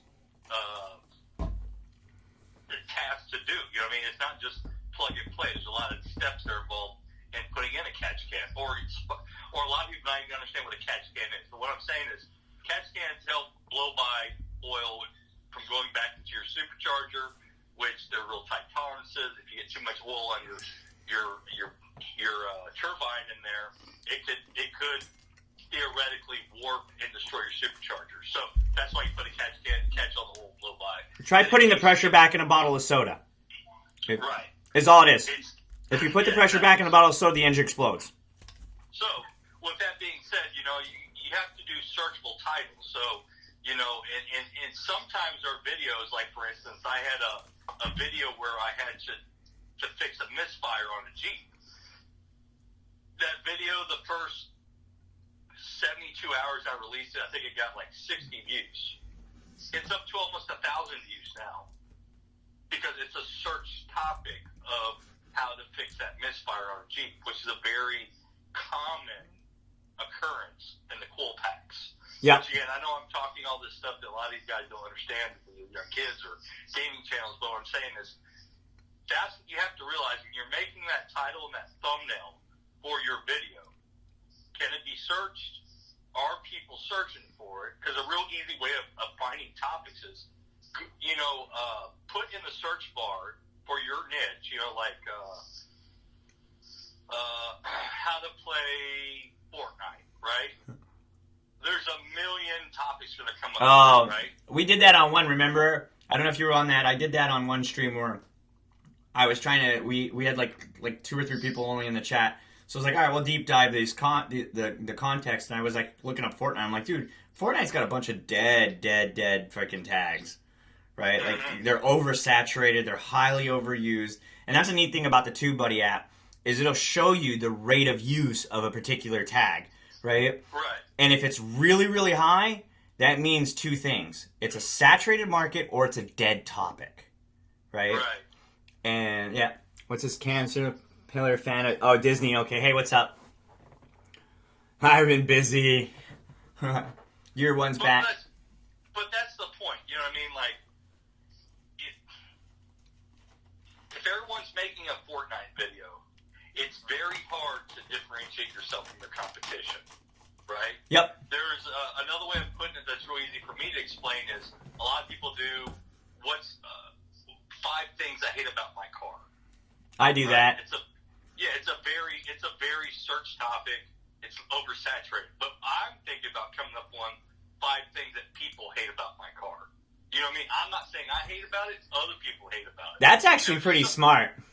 Yeah, it's something different that, you know what I mean, will put me out and separate me from my competition in the automotive niche. But it's just, that's like, what's that dude that did things people say about, like, Camaro guys say? He had that whole series for a channel, and now he's doing it on his own because he had a fallout with that group. Yeah. You know what I'm talking about? That dude's hilarious when he does it too. Because I've seen the guy that tried to replace him on the old channel. I'm like, dude, why does this? I know this is the original channel that created it, but why does this now seem like the cheap knockoff and his is the original? Oh, because he was everything that was all about. It was, exactly. Like I told you, Jack, it's only going to take a matter of time for people to catch your charisma and what you're doing. I mean, think about it this way. You already turned sponsorships down because people enjoyed your camera presence, right? Yeah, it's like that guy. Yeah. That kid made that whole joke and that whole series. He could talk. He's like, for those of you who understand rap, he could be Biggie Smalls, right, of that category. Right? Biggie Smalls could rap about anything. He'd rap about your shoes. He'd rap about your shirt. He'd make your shirt match your shoes and make it all bigger rap, right? And they're not going to know who Biggie Smalls is. Yeah, but to those who say a rapper who beats off a rapper who raps off beat isn't a rapper, that's me. I can rap off beat. Should I get a Grammy? I can't keep a tune either, so let me auto-tune myself. Oh, now I'm a musician. Mumble rap, mumble rap, mumble rap. Sounds like a bunch of crap, bunch of crap, bunch of crap. Right? Also sounds like A, B, C, D, E, F, G, H, I, J, K, L, M, N, O, P. Right? Think about that. Next time, look at that and watch any mumble rapper and sing the ABCs and watch what you find out. It's hilarious. It's the same beat. But anyway, guys, I'm going to retire for the evening. All right. Thank you so much for having me on, Drew. Will, good hearing from you. And we got to all catch up later on, okay? Yep. All right, take it easy. Right. Night, Jack. Later, bro. Laters. You there, Will? Hey, Will, you there? Oh, he must have left. He's in his stream. Wow, that was fun. It is now 11:22, and we've got 3 more to go for Lazyface. Can we do it? Did Lazyface leave? I know he said he was going, so he had to go. Feels on since Techno. It is, but I grew up in it. It's weird too. You gotta. How old am I? I'm in my daughter's history book. Yeah, that was fun. You know, I don't know if any of you guys have the same Scholastic book, but oh, there he is. What's up, Will? Wait, add me to the code. I was gonna unmute myself, but then you ended it. Oh, sorry. I thought you went back to your stream, and I just thought it didn't disconnect. But what's up? Nah, I was just trying to like answer the questions you were asking me. Yeah. So how's your night going, by the way? It's going good. So here's a quick thing for you guys that are gamers that are interested from a person who's a gamer, and you know, you explained it to me once, your motivation for what you're doing, and why don't you take a second to explain it to the audience what you do, why you're doing what you're doing on YouTube? I mean, the reason I do it, like I first started out, well, I started what's called. My reason to do YouTube was because I'm a gamer. When I come home, all I do is just play games. I don't go outside. I just stay home and with my brothers and sisters. I stay most of my time with them and play games with them and just keep them entertained. I'm not that person that goes outside and and do all this other stuff. I mean, I do go outside and chill with my friends sometimes, but most of the time I'm just home relaxing. Yeah, you're what we call a social gamer. Yeah. I had it's weird when you know Call of Duty Elite, right? And knew the Elite League when you were like, dude, you're old, man, right? Yeah, that's how old I am. Like, I used to play on that circuit and used to win T-shirts. I've got a PlayStation Pro over here because of one, you know, right? Yeah. Sorry, no, I got my PlayStation 4 because of one, because Call of Duty Elite started on PS3, right? That's how old I am. And I had I still have somewhere around here my original Nintendo. My first console was a Dreamcast when I was a kid. I had a Dreamcast when I was in the Army. I bought it simply for Ready to Rumble, and What's your first game, though? Night Stalker. Oh, okay. Mine was Sonic. Oh, the Sonic? Yeah, no, I had that Night Stalker RPG that was garbage. Mm-hmm. And then the reason why I bought the Dreamcast, right, was for Ready to Rumble, the boxing game. Oh, yeah. Remember, it was like the coolest boxing game ever at the time because Fight Night hadn't come out. There was nothing like it. And you could move completely around the ring, remember, and it had its own little like special moves and all that stuff was really cool. But you couldn't, that game was like sold out everywhere. And it wasn't because it was sold out, it's they didn't make enough copies of it, right? Oh, okay. Right? This was back when, like, you know, Sega and them didn't, like, take a gamble on, like, oh, we're going to produce 100,000 copies up front, you know, right, of something. Mm-hmm. There was, like, I think maybe, like, 40,000 copies of the game that were originally released. Like, 10,000 were originally released, and they only sold, like, 40,000 copies of the game because they couldn't... people got out of the game before the game could get to the store. Like, I got bored of waiting for the game. That when I finally got the game, right... I had to get a used copy of it at Babbage's to give you an idea of how old I was, right? I had to get a used copy of it from the local Babbage's, and then by the time I got it, all my friends had already played it, and it was already played in other people's, there was a couple people that had it or whatever. I just wanted my own copy of it, and once I beat the game all the way through, it was no fun because... Wait, there was a story mode for it? Yeah, there was a story mode for it. Oh, I just played like... Yeah, it's really more fun. And that was the reason why it was good. It was a good game because when you played against other people, it kept it different. But when you played the story game, it just made you bored of the game, right? Yeah. Because it had to teach you how to do everything in the game.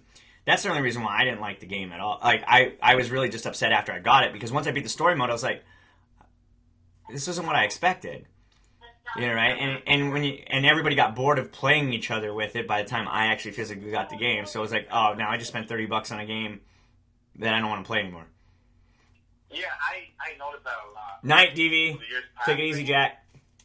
For the years passing, like every game that I got, like for example, a role-playing game, like I find myself buying it, beating it, and then not playing it ever again. There's only one role-playing game, right?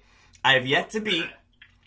And I own, and it's old as dirt, and it's Chrono Trigger. And the only reason why I haven't beat it is because I'm specifically trying to beat it for the primary ending, right? Yeah. And you have to do it in such a freaking malicious fashion. insanely hard because I have to go in and out of this one room to get the right trigger to show up before I can proceed, and it's 1 in like 50 it shows up. But the problem is the computer doesn't know what 1 in 50 means. So it's like, no,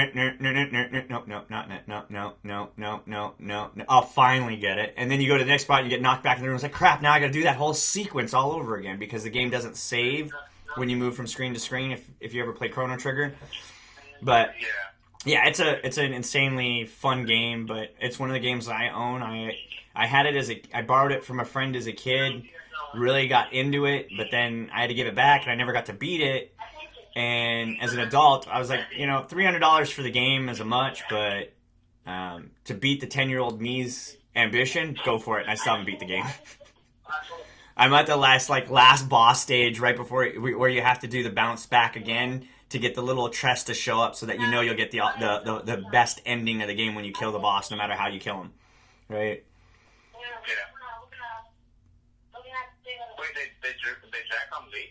Yeah, he's out. He's done for the night. I'm gonna we're gonna keep pushing here. I'm gonna try to see who's left on the list here. Other than I don't know if Lazyface left, but he was on the screen before he left, so I'll let it finish. And then we have Gangster. I believe Gangster Hobby is next, right? Let me see here. Let me check the list here real quick. So I have Lazyface is on right now, and he may have left, but that's fine. If you're on the board when you leave, I'm just not gonna care because he waited that whole entire time. Gangster Hobby, are you in here? What about Cypress Year 1? I know you're in here. You were just in my chat. Why am I asking that question? There you are. All right, so it looks like Gangster Hobby. Well, we'll give it a bit here. Let's see. We got to get 3 more on the board for Lazyface, and then we can move on to the next one, which most likely will probably be Cypress Year 1, and then we're gonna throw Jason Albert up, and then who else? Because I already know Baton Gang. He's in and out, and SDA is probably still here, so SDA will probably close it out if he's still in the chat. But we'll see. All right, so continue, Will. Sorry, I was just trying to keep in tabs. Don't forget, we got 3 more to go for Lazyface. Let's rock and roll, folks. Now, Drew, to try to get into more detail about why I started using YouTube. Now, when I first started doing YouTube, I had this first account. I don't think that most people know about it, but I don't use it no more. I used to play this MMORPG game on the computer. I don't know if you've ever heard of it. It's called RuneScape. I haven't heard of it. Never heard of it? Okay, so I used to play that game when I was a kid so much. And then I loved it so much, I felt like people, I used to be the kid that used to just watch people on YouTube and, learn new stuff and, how to fight a boss or how to do this and this and that. Now, when I grew older, I was like, all right, I want the same thing they're doing. Now, when I first started doing it, it was really good. The videos were doing really good. I was using, applications, downloads from the computer that I found the other streamers should use. Now I copy them and do the exact thing they use. They use the same program, same links, and I stopped because there's this thing that for example, let's say Fortnite, right? Somebody made a copy of Fortnite in their own way. Now that's copyright because they don't own that game. Now I used to play the copyright of the game that I love so much, because they made it into their own way that you can do, say, you can level up way faster than the original game. Yeah, they broke their own game. Yeah, I think they're called clients, I think. Yeah, so I made my channel towards that, playing client games of the game that I love so much. Now, I used to play that game so much that I made the YouTube channel of it. Now, when I grew older, I started playing video games. I got off the computer. I started playing video games with my friends. I started first out in Call of Duty. We used to play a lot of Modern Warfare 1, Modern Warfare 2. Now, my second channel wasn't made at this time. I was still playing on the computer, but I stopped making videos. When I first decided to make this channel, I was in a different channel with my friends. Now, that channel didn't work out because I guess they understood each other. And I found myself doing most of the work than they did. So I decided to just turn my back on that channel and then do my own thing. Now, when I first started with this channel, it wasn't what I expected. I didn't think I was gonna get views. I didn't think I wasn't motivated when I first started, because when you first make a channel, you notice that you don't get views. Whatever you try to do doesn't turn out the way you want it.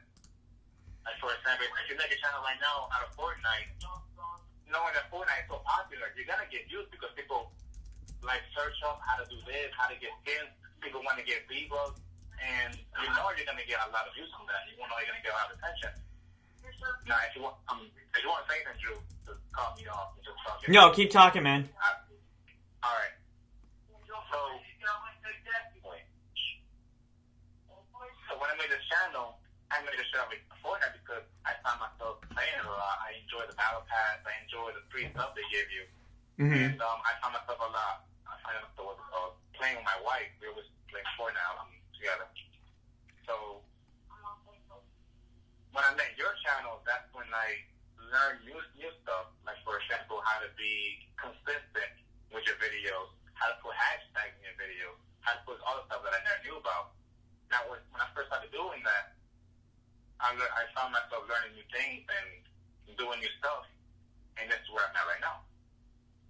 Like, also, what's it called? I learned recently that you can put channel links on your channel, I think you said? Yeah. Now, I haven't done that yet because I have a computer, but it doesn't have, like, the stuff you have. Like, I have a computer, but I have it in a way that certain pages can be open. Like, it's not mine, it's a little system, but I use it. Now, I use what I have to, like, what's it called? To, like, get access to my channel and do what I can. Mm-hmm. And it has worked for me. Like, so far, I have no problem doing what you teach me to do, like these two new things. Besides those channel tags, I can't open that link because I guess the computer's like blocked off in that page. But yeah, it's it probably doesn't have so that window is a Java reader. So if you don't have like later updated Java, I found out from other people that you don't get to see that screen. But I think they're gonna fix it with the new update to beta. Because I think they just recently realized that that's an error for users like you that have a limited browser, right? And that's what you have in my world of work. We call that a limited browser, right? And that's just root for cause, you know. Like I recently discovered like those $90 Chromebooks you can get at Walmart provide you with a limited browser, and in order for you to get a full browser, you got to pay them $140. Right? Yeah. Just to get Chrome. There might be people like me that don't have much, that don't have like the stuff you have. Mm-hmm. But I say to that, use what you have. Oh yeah, no. Like I said, I made a business out of getting by with what I had. Right? Mm-hmm. One of the things, like, I started with a phone, right? And then I went into GoPro, and then from there, you know, I used to do everything in iMovie from my iPad, right? And then I had an old Pro Tower that I rebuilt, and I started filming and editing on that. And all the software that I use is all free, all right? And then last year, before last summer, me and my fiance, out of default from my YouTube channel, launched Drew Henderson Media, which is a photography, cinematography company, right? And I started with hold on, I'll show you. And it was funny, I started with this chintzy little camera, right? And from there I had a little fun. And I had a GoPro, and then Missy's best friend got married, and they were in a hurry, and, you know, when you get married, it costs money, and, you know, photographers are very expensive, and I said, hey, I'll shoot your photos for you, you know, right? You know, I got nothing else to do, let's do it, so at least you got photos of your wedding. And I was like, I'll bring my camera and do all this stuff, and like, yeah, cool. So I shot all these photos, And I also made a video and I did some stuff for him because I was learning, right? And I was like, okay, this is cool. And through that, I made a short little video and gave it to them, and they loved it and they shared it with a ton of people, right?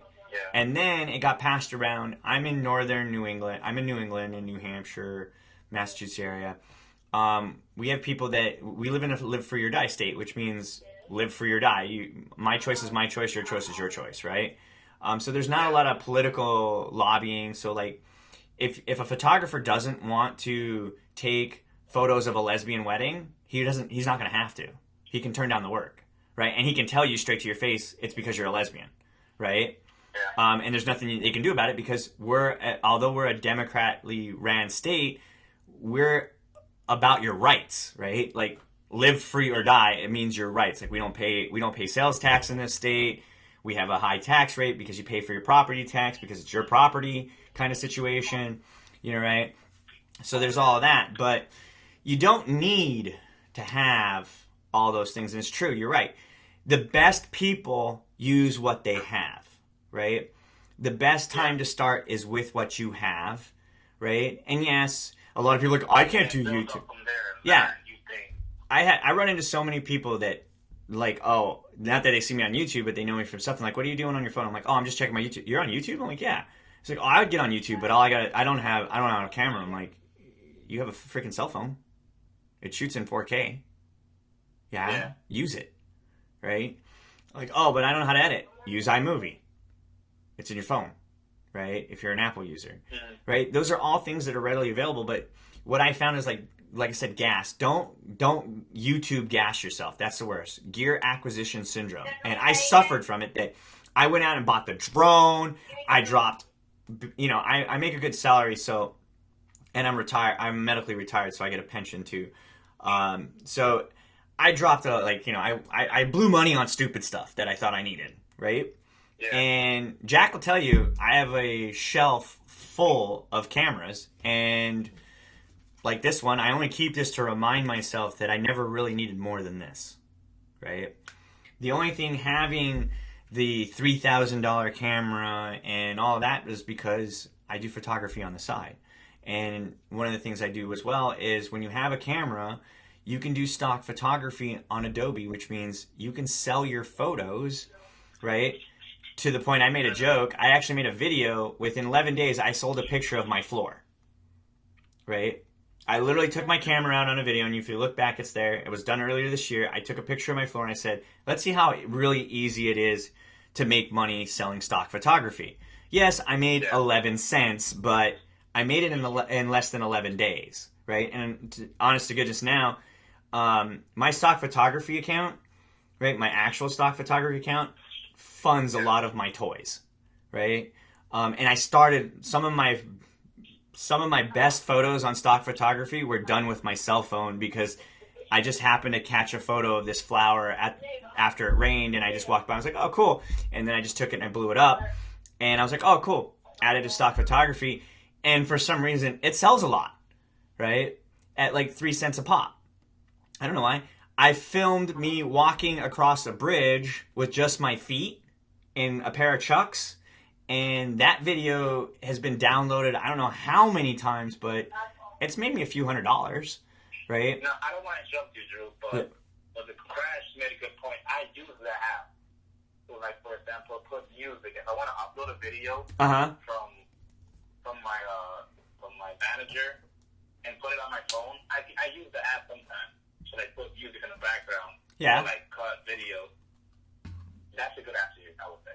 Yeah, that's the one thing I love about cell phones right now, to be honest, is you can find a lot of free apps that do really good stuff, right? In the computer industry, you're limited by your OS or iOS. Like Apple, I'm limited to this, OBS. It's the only broadcasting software that does all of this, right? And it costs absolutely nothing. But here's the problem. It doesn't always work, right? Like today when I was trying to fire up the show, it would not connect. Like I had to shut everything down and fire it all back up twice because the first time it fired up, I had no audio. But you can complain, but it's free. The PC equivalent is $29.99 a month, right? You don't need it. Now, and there's certain things, like, I'm sure there's a free broadcasting software on PC, but this version has a PC version that costs money, right? And the only reason why this version is free is they abandoned it in an Apple. They're like, we're done with it. It's broken. It has issues. We can't solve it. We don't want to learn how to write code in Mac. We're just going back to PC, right? Where's my damn C# book? You know, right? Now you mentioned this app, TubeBuddy. It's really good. Yeah. Like, in a way, you want to use it to get to find out what other people are using in their videos and their hashtags. I found myself using this app ever since you told me about it. Yeah. You can spy on people, which is awesome, right?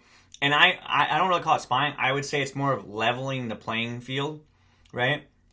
Because we don't know these things, right? Like, I used to mock this app because a few people that I knew on YouTube and in the forums were like, oh, the TubeBuddy app, check it out. Here's my link. And I'm like, oh, you're just selling me something. It's like, no, dude, it's a legitimately good app.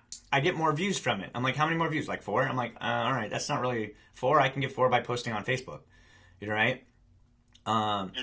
But I wasn't really, they weren't telling me what I wanted to hear about this. Like, oh, it helps you with tags. Oh, it helps you remind you of the things you forgot to do when you're hurrying and uploading, right? Like, I always forget to do the channel tag, the channel end card, right?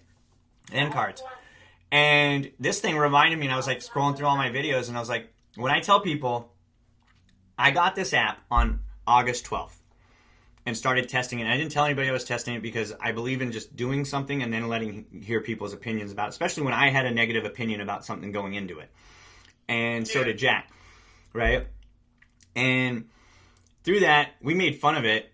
We made a video that I took down, which was called the Nobody, right? Nobody's going to help you with your channel. Nobody's going to do this. Nobody's going to tell you what links are right. Nobody's going to tell you what you need to be doing, right? As a joke, right? Because of the TubeBuddy thing, right? And the interesting part was, you've seen this, I was making Sunday's session, blew up, right? I don't know if you're at the end of Sunday session, but I got a thing, hey, I would like to talk to you about being an affiliate, right? And I was like, all right, cool. So the dude sent me an email, and it came from TubeBuddy, and they're like, hey, we saw your channel, just stumbled across it. We would like you to be an affiliate. You seem like you want to help people. Here's what the app does. And I'm like, and I joked to Jack, he's like, hey, the TubeBuddy people want me to rep their stuff. He's like, you should do it, dude. And I'm like, all right, whatever, right? And honest to goodness, I kid you not, August 12th, I started using the app. On August 24th, I broke 800 subs. I grossed 200 subs. And you know this, you were following along. I wasn't pumping my channel. I wasn't begging people to sub to my channel. I don't even normally have this up. This is only up recently because I just want to I got these gift cards I'm giving away, and I thought it was fun when I did the PlayStation gift card, how many people came in and got gift cards to the point that somebody had to try to cheat their way in, you know, right? You know, which I thought was hilarious because I would have been angry if somebody cheated their way and won, but they didn't win. That's the worst part. You cheated so hard and you still lost, you know, right? To people who just did the right thing and hung out in the chat. Like, all right, here's the code, you know, right? But no, you have to continue to do that, and you have to just elevate, man. Just keep elevating. But no, I think on your channel, dude, like the TubeBuddy and all that stuff, it's beneficial because it's not telling us we're stupid. It's just reminding us of the things that we forget to do when we're in the hustle and bustle of YouTube, right? Yeah, and it's much easier. Yeah, it really simplifies it too. Like, yeah, like if you're sitting there and you're like, the thing I like about it the best is you can optimize your description, right? And it'll tell you through your channel tags if you have better ones or worse ones, right? And you've seen that where you, like, you type in like Fortnite and it's like, why are all the Fortnite ones red? And you're like, oh crap, they're all saturated. And then you scroll down and you're like, Fortnite Season 10 X green. Remember? Yeah. I was like, dude, you have to sort through all this to find that one thing because why? Fortnite is a very saturated market, right? But if you go to my group and you go channel YouTube reviews, green, like all the way down the page, and you're like, why? Because it's not a super saturated market. There's not a whole lot of people that are helping other YouTubers. You know what I mean? There's Nick that I know of, Doug, and their buddies, right? And then you have the six pack, as I like to call them. That's the speaker who talks about how to speak well on YouTube. But they both all have their niches. I just know them by their niche. He talks about how to be analytical. The other one's about the technological setup of your channel, and that's how I learned how to do all of this, like how to optimize OBS, right? So there's a lot of things you can find, but there are not many of them, and that's kind of one of the things like we were talking. Jack, I was trying to hit in with Jack we discovered that this was not a saturated market, right? So there's a lot of opportunity in it. Plus, the other thing too is if you really wanted to get into, say, elevating your channel even further, with this app, it'll let you, because you can now, add tags to your titles. Like it checks your title for you, right? Oh, my title's not really good. Let me change it a little bit, right? And if you haven't used the app, you use the app for the topic search. Will? What happened? Have you used the app for topic search yet? No, I haven't touched that. Yeah, play with it, and then next time I do one of these and you call in, we'll talk about it, and you'll be like, damn it, dude, you taught me something new again. Right? I'll definitely will do that. Yeah, so there's a thing in there that allows you to check topics, right? Like you can search a topic, and it'll tell you if it's how well the topic, and in the app it gives you the bar, right? Mm-hmm. It goes red to green, right? And so when you have a good one, they're green, right? Use it next time you're trying to come up with. It's a good tip also. If you're gonna make a video, don't put false information. If you're gonna do a giveaway and then at the end of the stream it was never done, don't put yourself in that position to your viewers also. Yeah, don't BS your viewers. Don't do that stuff. Yeah, and no, remember I mentioned that earlier. I did a thing where I got 300 subs out of it, right? Yeah. And I clickbaited my whole entire audience, and I didn't feel good about it, right? Mm-hmm. And I got away with it. I didn't get busted for it or anything like that. I don't have the video up anymore because even if I leave it up, it just continues to get views, right? So I'm like, I don't want to leave it up because I don't feel good about it, right? Just like the bot. Remember, as funny as the bot was, it broke the rules. There was no way around it. It broke the rules, right? So I had to get rid of it. As much fun as it was, I had to get rid of it because it broke the rules, right? And I didn't know it broke the rules until YouTube told me it broke the rules, right? I was like, I thought this is allowed. Why do so many people have bots and all this stuff? It's like, you can have bots, but you can't have them be the engagement of your audience, and that's what my bot did. My bot engaged the audience, right? And that's considered false traffic, right? And I was like, wow, I was like, okay, I got schooled on that one. I'm never doing that again, right? But like I said, the biggest thing that'll get anybody in trouble on YouTube right now is getting caught sub for subbing, right? Because if you're hardcore about it, and the other thing too is like I talked with another person about what happens like when you have like this fluctuation of people joining and then dumping and joining and dumping, and he explained to me that he's already ran a test where if you do that enough times or you dox, right? Thumbs down the same person with all your accounts religiously. One, YouTube takes it out of the algorithm, which you remember I had that one video that had all those negativities on it right out the gate, and I was like, oh, I got to start another one, right? Yeah. All those got wiped away, right? If you look, I only have that one video where it has like 23 dislikes, but we have like 60 something likes, right? Because you were helping me rally it all up, right? Yeah. Other than that one, that's the only one, right? Because if they dox again, right, that one disappears, right? So if they do it, it only sticks to the video they dox, right? It doesn't stick across all of them, right? Once the system catches on, it's the same 10 users, the same 5 users that are going into this channel, thumbs downing and then leaving, right? Also, you can tell too now, is you can tell when people and where they sub to your channel now in analytics, right? So you can look at your video and you can say, oh, this video got me 10 subs. What did I do in this video that got me 10 subs? Yeah. Also, you also want to mention like sooner or later, you don't have to do it now, but people that are trying to make it on YouTube or trying to put some effort into learning new things, you can also get a night bot that helps you a lot into like people what they say. Yeah. And you can do some really fun stuff. Like I reprogrammed my Nightbot. Yeah. If you got time on your hands, you can reprogram a Nightbot. It's pretty fun. Right. Yeah, you can make them say. You got to read the description if you want to get the right phrase. But the list is pretty much closed for the night. We're gonna. I know I got 2 more people on this list, and that's probably gonna be it for the night because it's midnight now.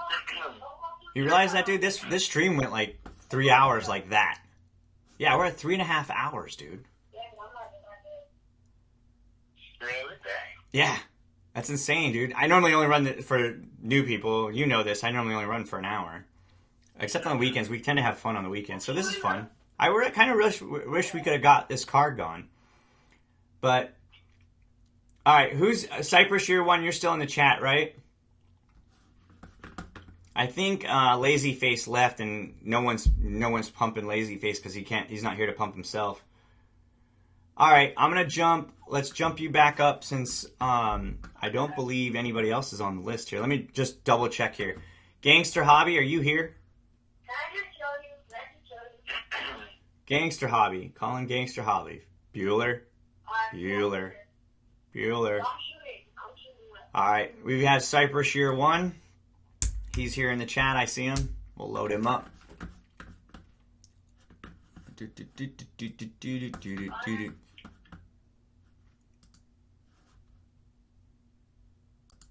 Bye, Mo. Here we go.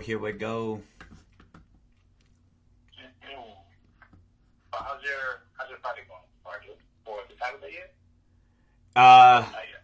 What's that? How's my Friday been? Yeah. It's pretty good. I mean, I went to work, and then I had the wedding, and then I had to rush home for this, and there was an accident. Yeah, the wedding. I was the wedding. With the cupcakes. I didn't grab a cupcake.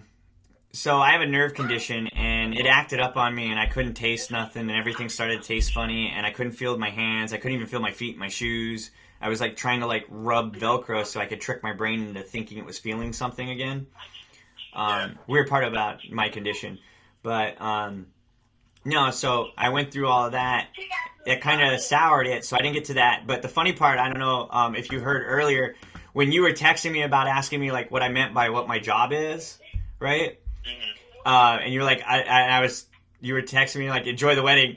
I looked up, and the priest was looking me square in the face and was like, I said, put your phone away. And I was like, oops, sorry! You're right. But no, it was a really good. The venue they had was awesome. It was really nice. It's a facility though, so it's like they had more than one wedding going on. Mm-hmm. But how did you have more than one wedding going on? At the same time, was it? Yeah, it's at the same time. It's a huge facility. So like one end, they have a bunch of halls together that are all married together, and then there's a big kitchen that connects them all, and that's basically how they work. And then they have like different areas, and it's a wedding resort, so they have like you can get married here, and here on the facility. You know, right? Yeah. They're very common in New Hampshire. Like in our case, me and Missy, we're getting married we're getting married next year. We're reserving a garden, and we have to pay the city to like do some things for us. But yeah, we reserved a spot in the garden for Halloween, which was really fun. Because every time we talk to them, they tell us we got to pay them more. So I just told them, I said, "What's the full bill?" And they're like, "This." I'm like, as soon as me and Missy walked out, like, write them a check for the full amount so they don't ask us for more money, and they don't figure out that we're going to ask them to work on a holiday because they haven't figured that out yet. You're right. So it's kind of one of those things. I'm gonna type this in here. But yeah, no, the wedding was pretty cool. It's Missy's friend and a friend of ours. I actually, I was the photographer for their engagement photos, and I was at first like, I kind of feel bad they didn't ask us. And then she was like, she didn't ask you because she's seen you work the other wedding, and she didn't want you to be like miss out on the wedding. And they had a really cool wedding. Like they did some really cool things. They had a photo booth, like an old school photo booth set up for people to go take photos, and everybody got a copy of their photo, but also a copy went into a book you could write. And so instead of having like the guest book where you signed, you took that 3-picture panel and you signed them in, and they stuck it on there for you. It was really cool. It was original. I never seen anybody do that. You know, it's the first time I've seen that. But yeah, so they had the wedding was fun. They did a really nice wedding. The hall and facility they used, they did everything all in one place. So it was different for me and Missy because we're getting married on Halloween. We have to go to we're getting the garden, right? We have to set up the garden, and then from there, we booked the a country club dining area, which was really cool. So you got to run. Because there's so much noise in the background. All right, take it easy, bro. I don't want to interrupt this stream. Yeah, no worries. Take it easy. Thank you for the call, though. Yeah, no worries.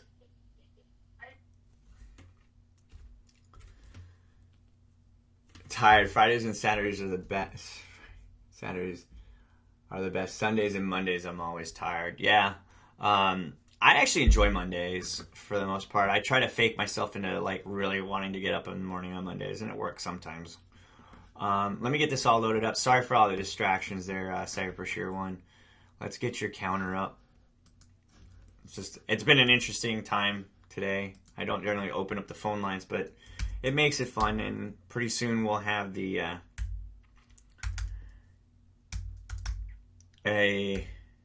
I'll probably just do a Google line or something into an old phone, and then I can just have it like call my iPad thinking it's a phone or something.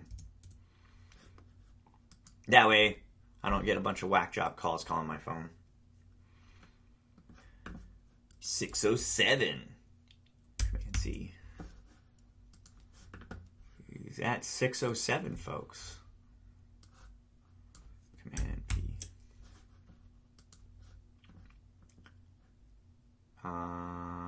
There it goes. I was like, oh no, the counter's not working. 607, so we go 617 this go around. Cypress, you want that game up again? Do you want the Ultimate Alliance or... Oh, you have Elgato.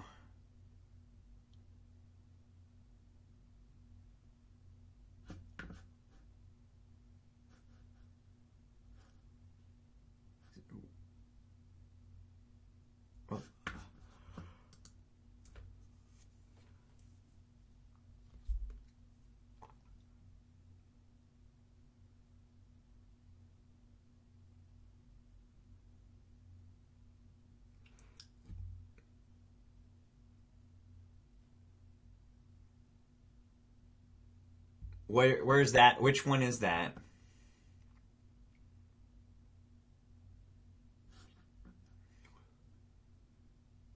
Okay, Xenoverse 2. Alright, got it. Let me put the looper on. Wow. Now that I've stopped talking, I finally realize how tired I am.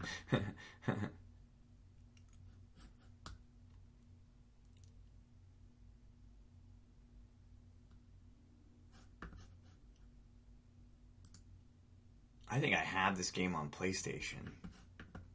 My oldest son played it or something like that. Alright, we got 607, 617 is the game plan here. Let's go here. Oh, I gotta get to the list.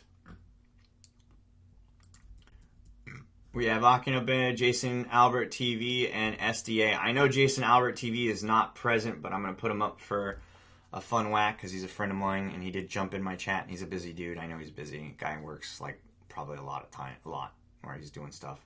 He's a good guy though. I love his shit. His stuff's awesome. Oh really? I heard it was a popular game. Like I said, my oldest played it like crazy. No, you can't sleep. LOL.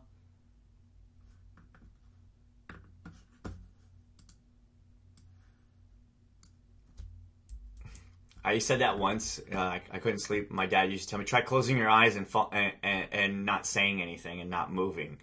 I'm like, that's not fun. Hey, Hannah the Sassy. How are you? All right, I'm going to check the list here real quick. Do we have Akina? Batangeng? Nope. All right. I know Jason Albert's in there. No. So my fiance, right, Missy, will be like, when there's like things, she'll be like, fiance duties. I'm like, what? Like, what I gotta go kill, or what do I gotta put away? And she's like, I need you to kill that spider. So yeah.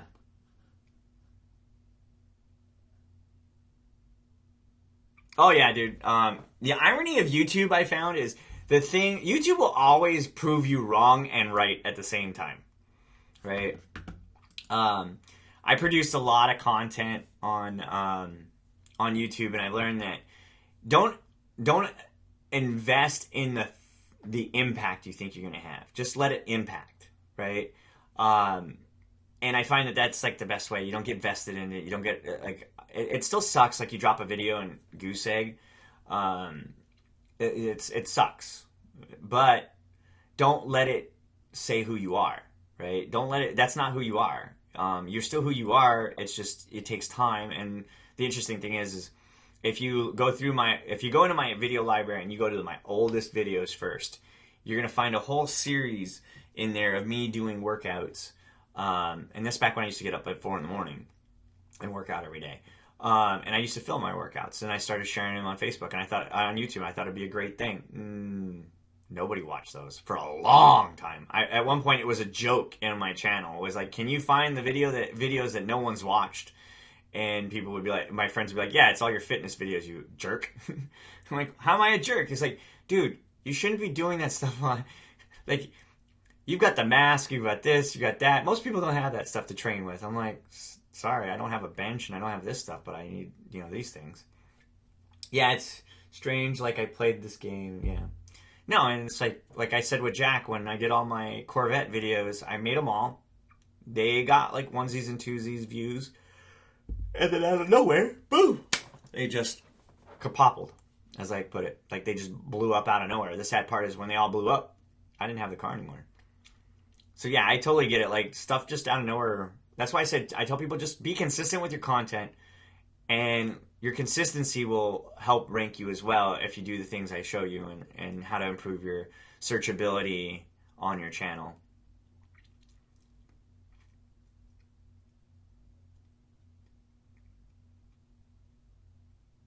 So who's still in the chat? I know Cypress Year 1's there, and we probably still have Hannah the Sassy.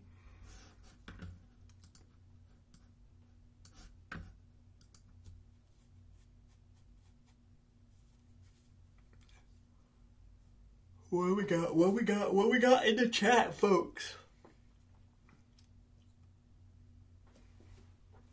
What we got? I'm at 22 away now from 1,000, I guess. Meh. I'm very appreciative. It's very good. Oh, that's bound to happen. That is so bound to happen. Think about what Fortnite did. The only thing you can't do is I don't believe Xbox players can play PlayStation players on Fortnite though. But I thought a Switch player and mobile players were integrating in for crossplay. Yeah, it'd be interesting to see PlayStation and Xbox play nice together, but I honestly don't see that happening, only because they're not rivalous, but they're platform owners, right? So what they make their money in is leasing out the ability to make content for them, right? Yeah, I thought so, that some games do it already. But it'd be neat that you could go to, like, you would share the same, like, lobby, You know, like, oh, I can go hang out. I'm going to go hang out in the lobby, and there's people from Xbox hanging out in the lobby, PlayStation hanging out in the lobby, and stuff like that. Like just a general users lobby. That would be cool. I don't know if any of you guys are young enough to remember GameSpy and Game Tunnel, or I think it was GameSpy's Game Tunnel or whatever it was.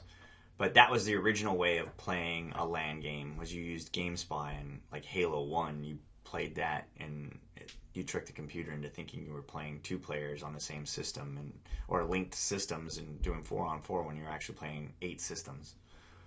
Yeah. Yeah. What's another really... I think, though, if they do cross-platform playing, they should definitely make it clear to the competitor.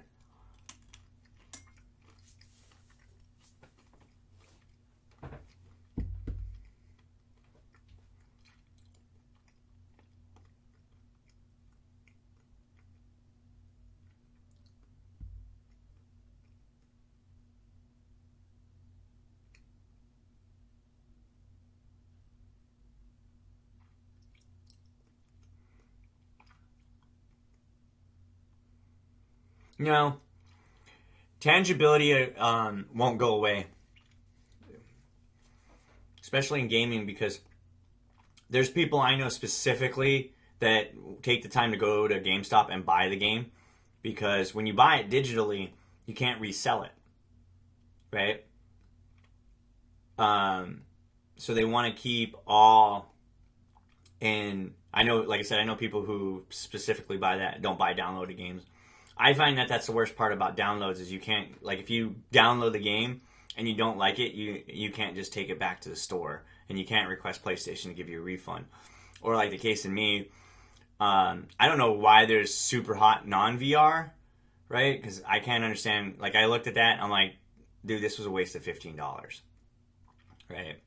And the thing that peeved me more is all the way through the prompt, it shows VR until you select which one, and for some reason, although the VR is the one everybody's looking for, they default to the non-VR version, and it forces you to pay it, and you can't collect a refund on it or return the game, right? Which is why...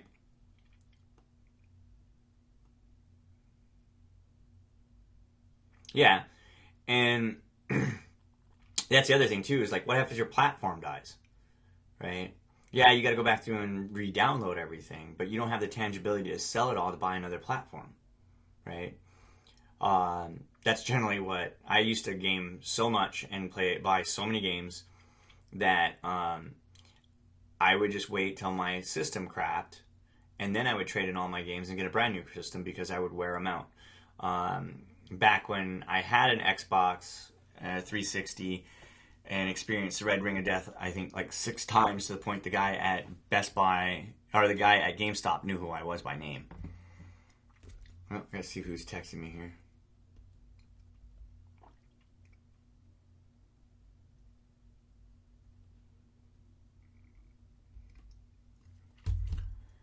We're at 6:05 for Cypress Year 1. Oh, I keep... you want? I'll show you a joke about like maintaining physical copies of something.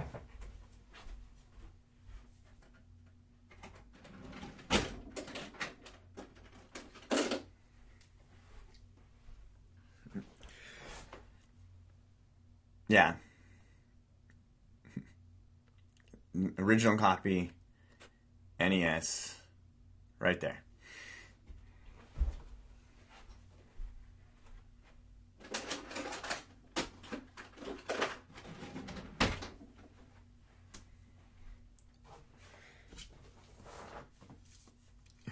Hannah the Sassy still in the chat?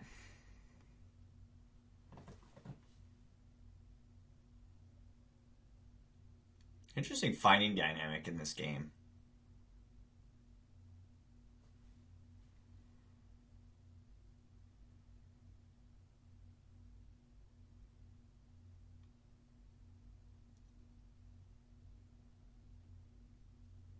Like one PlayStation. We have, in our house, we have a PS4.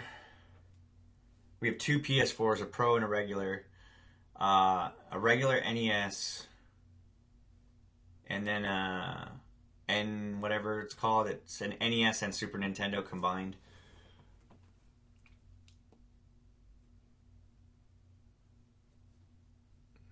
Oh, battle my viewers, yeah. I know a lot of people who do that, and for some reason I think they should have never quit it. Like, they suddenly were too good to do that anymore. Right. I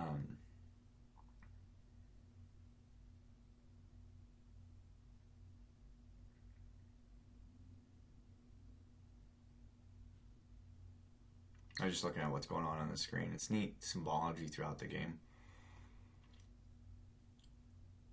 All right, who else do we have? Do we have anyone in the chat right now other than Cypress Year One?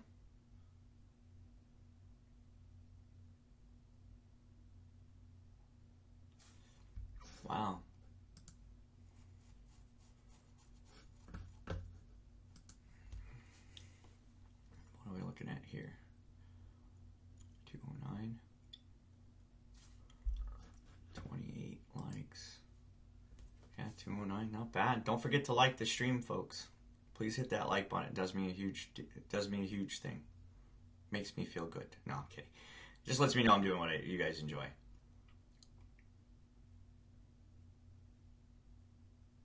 Oh, I found that if that happens, the best result is just to give it a break for a short period of time and then bring it right back.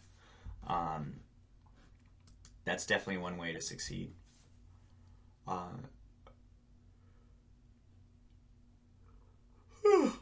Wow. I need to get me a drink. Alright, I'll be right back. I gotta grab me a drink. I got my phone on me so I can see what's going on in the chat. I'll be right back.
Hey, Cypress, I gotta let you go. I gotta shut down the stream. I gotta run and go pick somebody up. Sorry, I'll put you up first when I run tomorrow morning, all right? Or tomorrow afternoon, sorry. I'll be busy all morning. Hopefully that's okay with you, man. I'm sorry that I had to cut this short. I know I was going to try to get you another go-around, and I really appreciate that you come on my stream. Matter of fact, you're probably the only one in my chat right now, right? What system do you play on? Do you play on PlayStation or Xbox?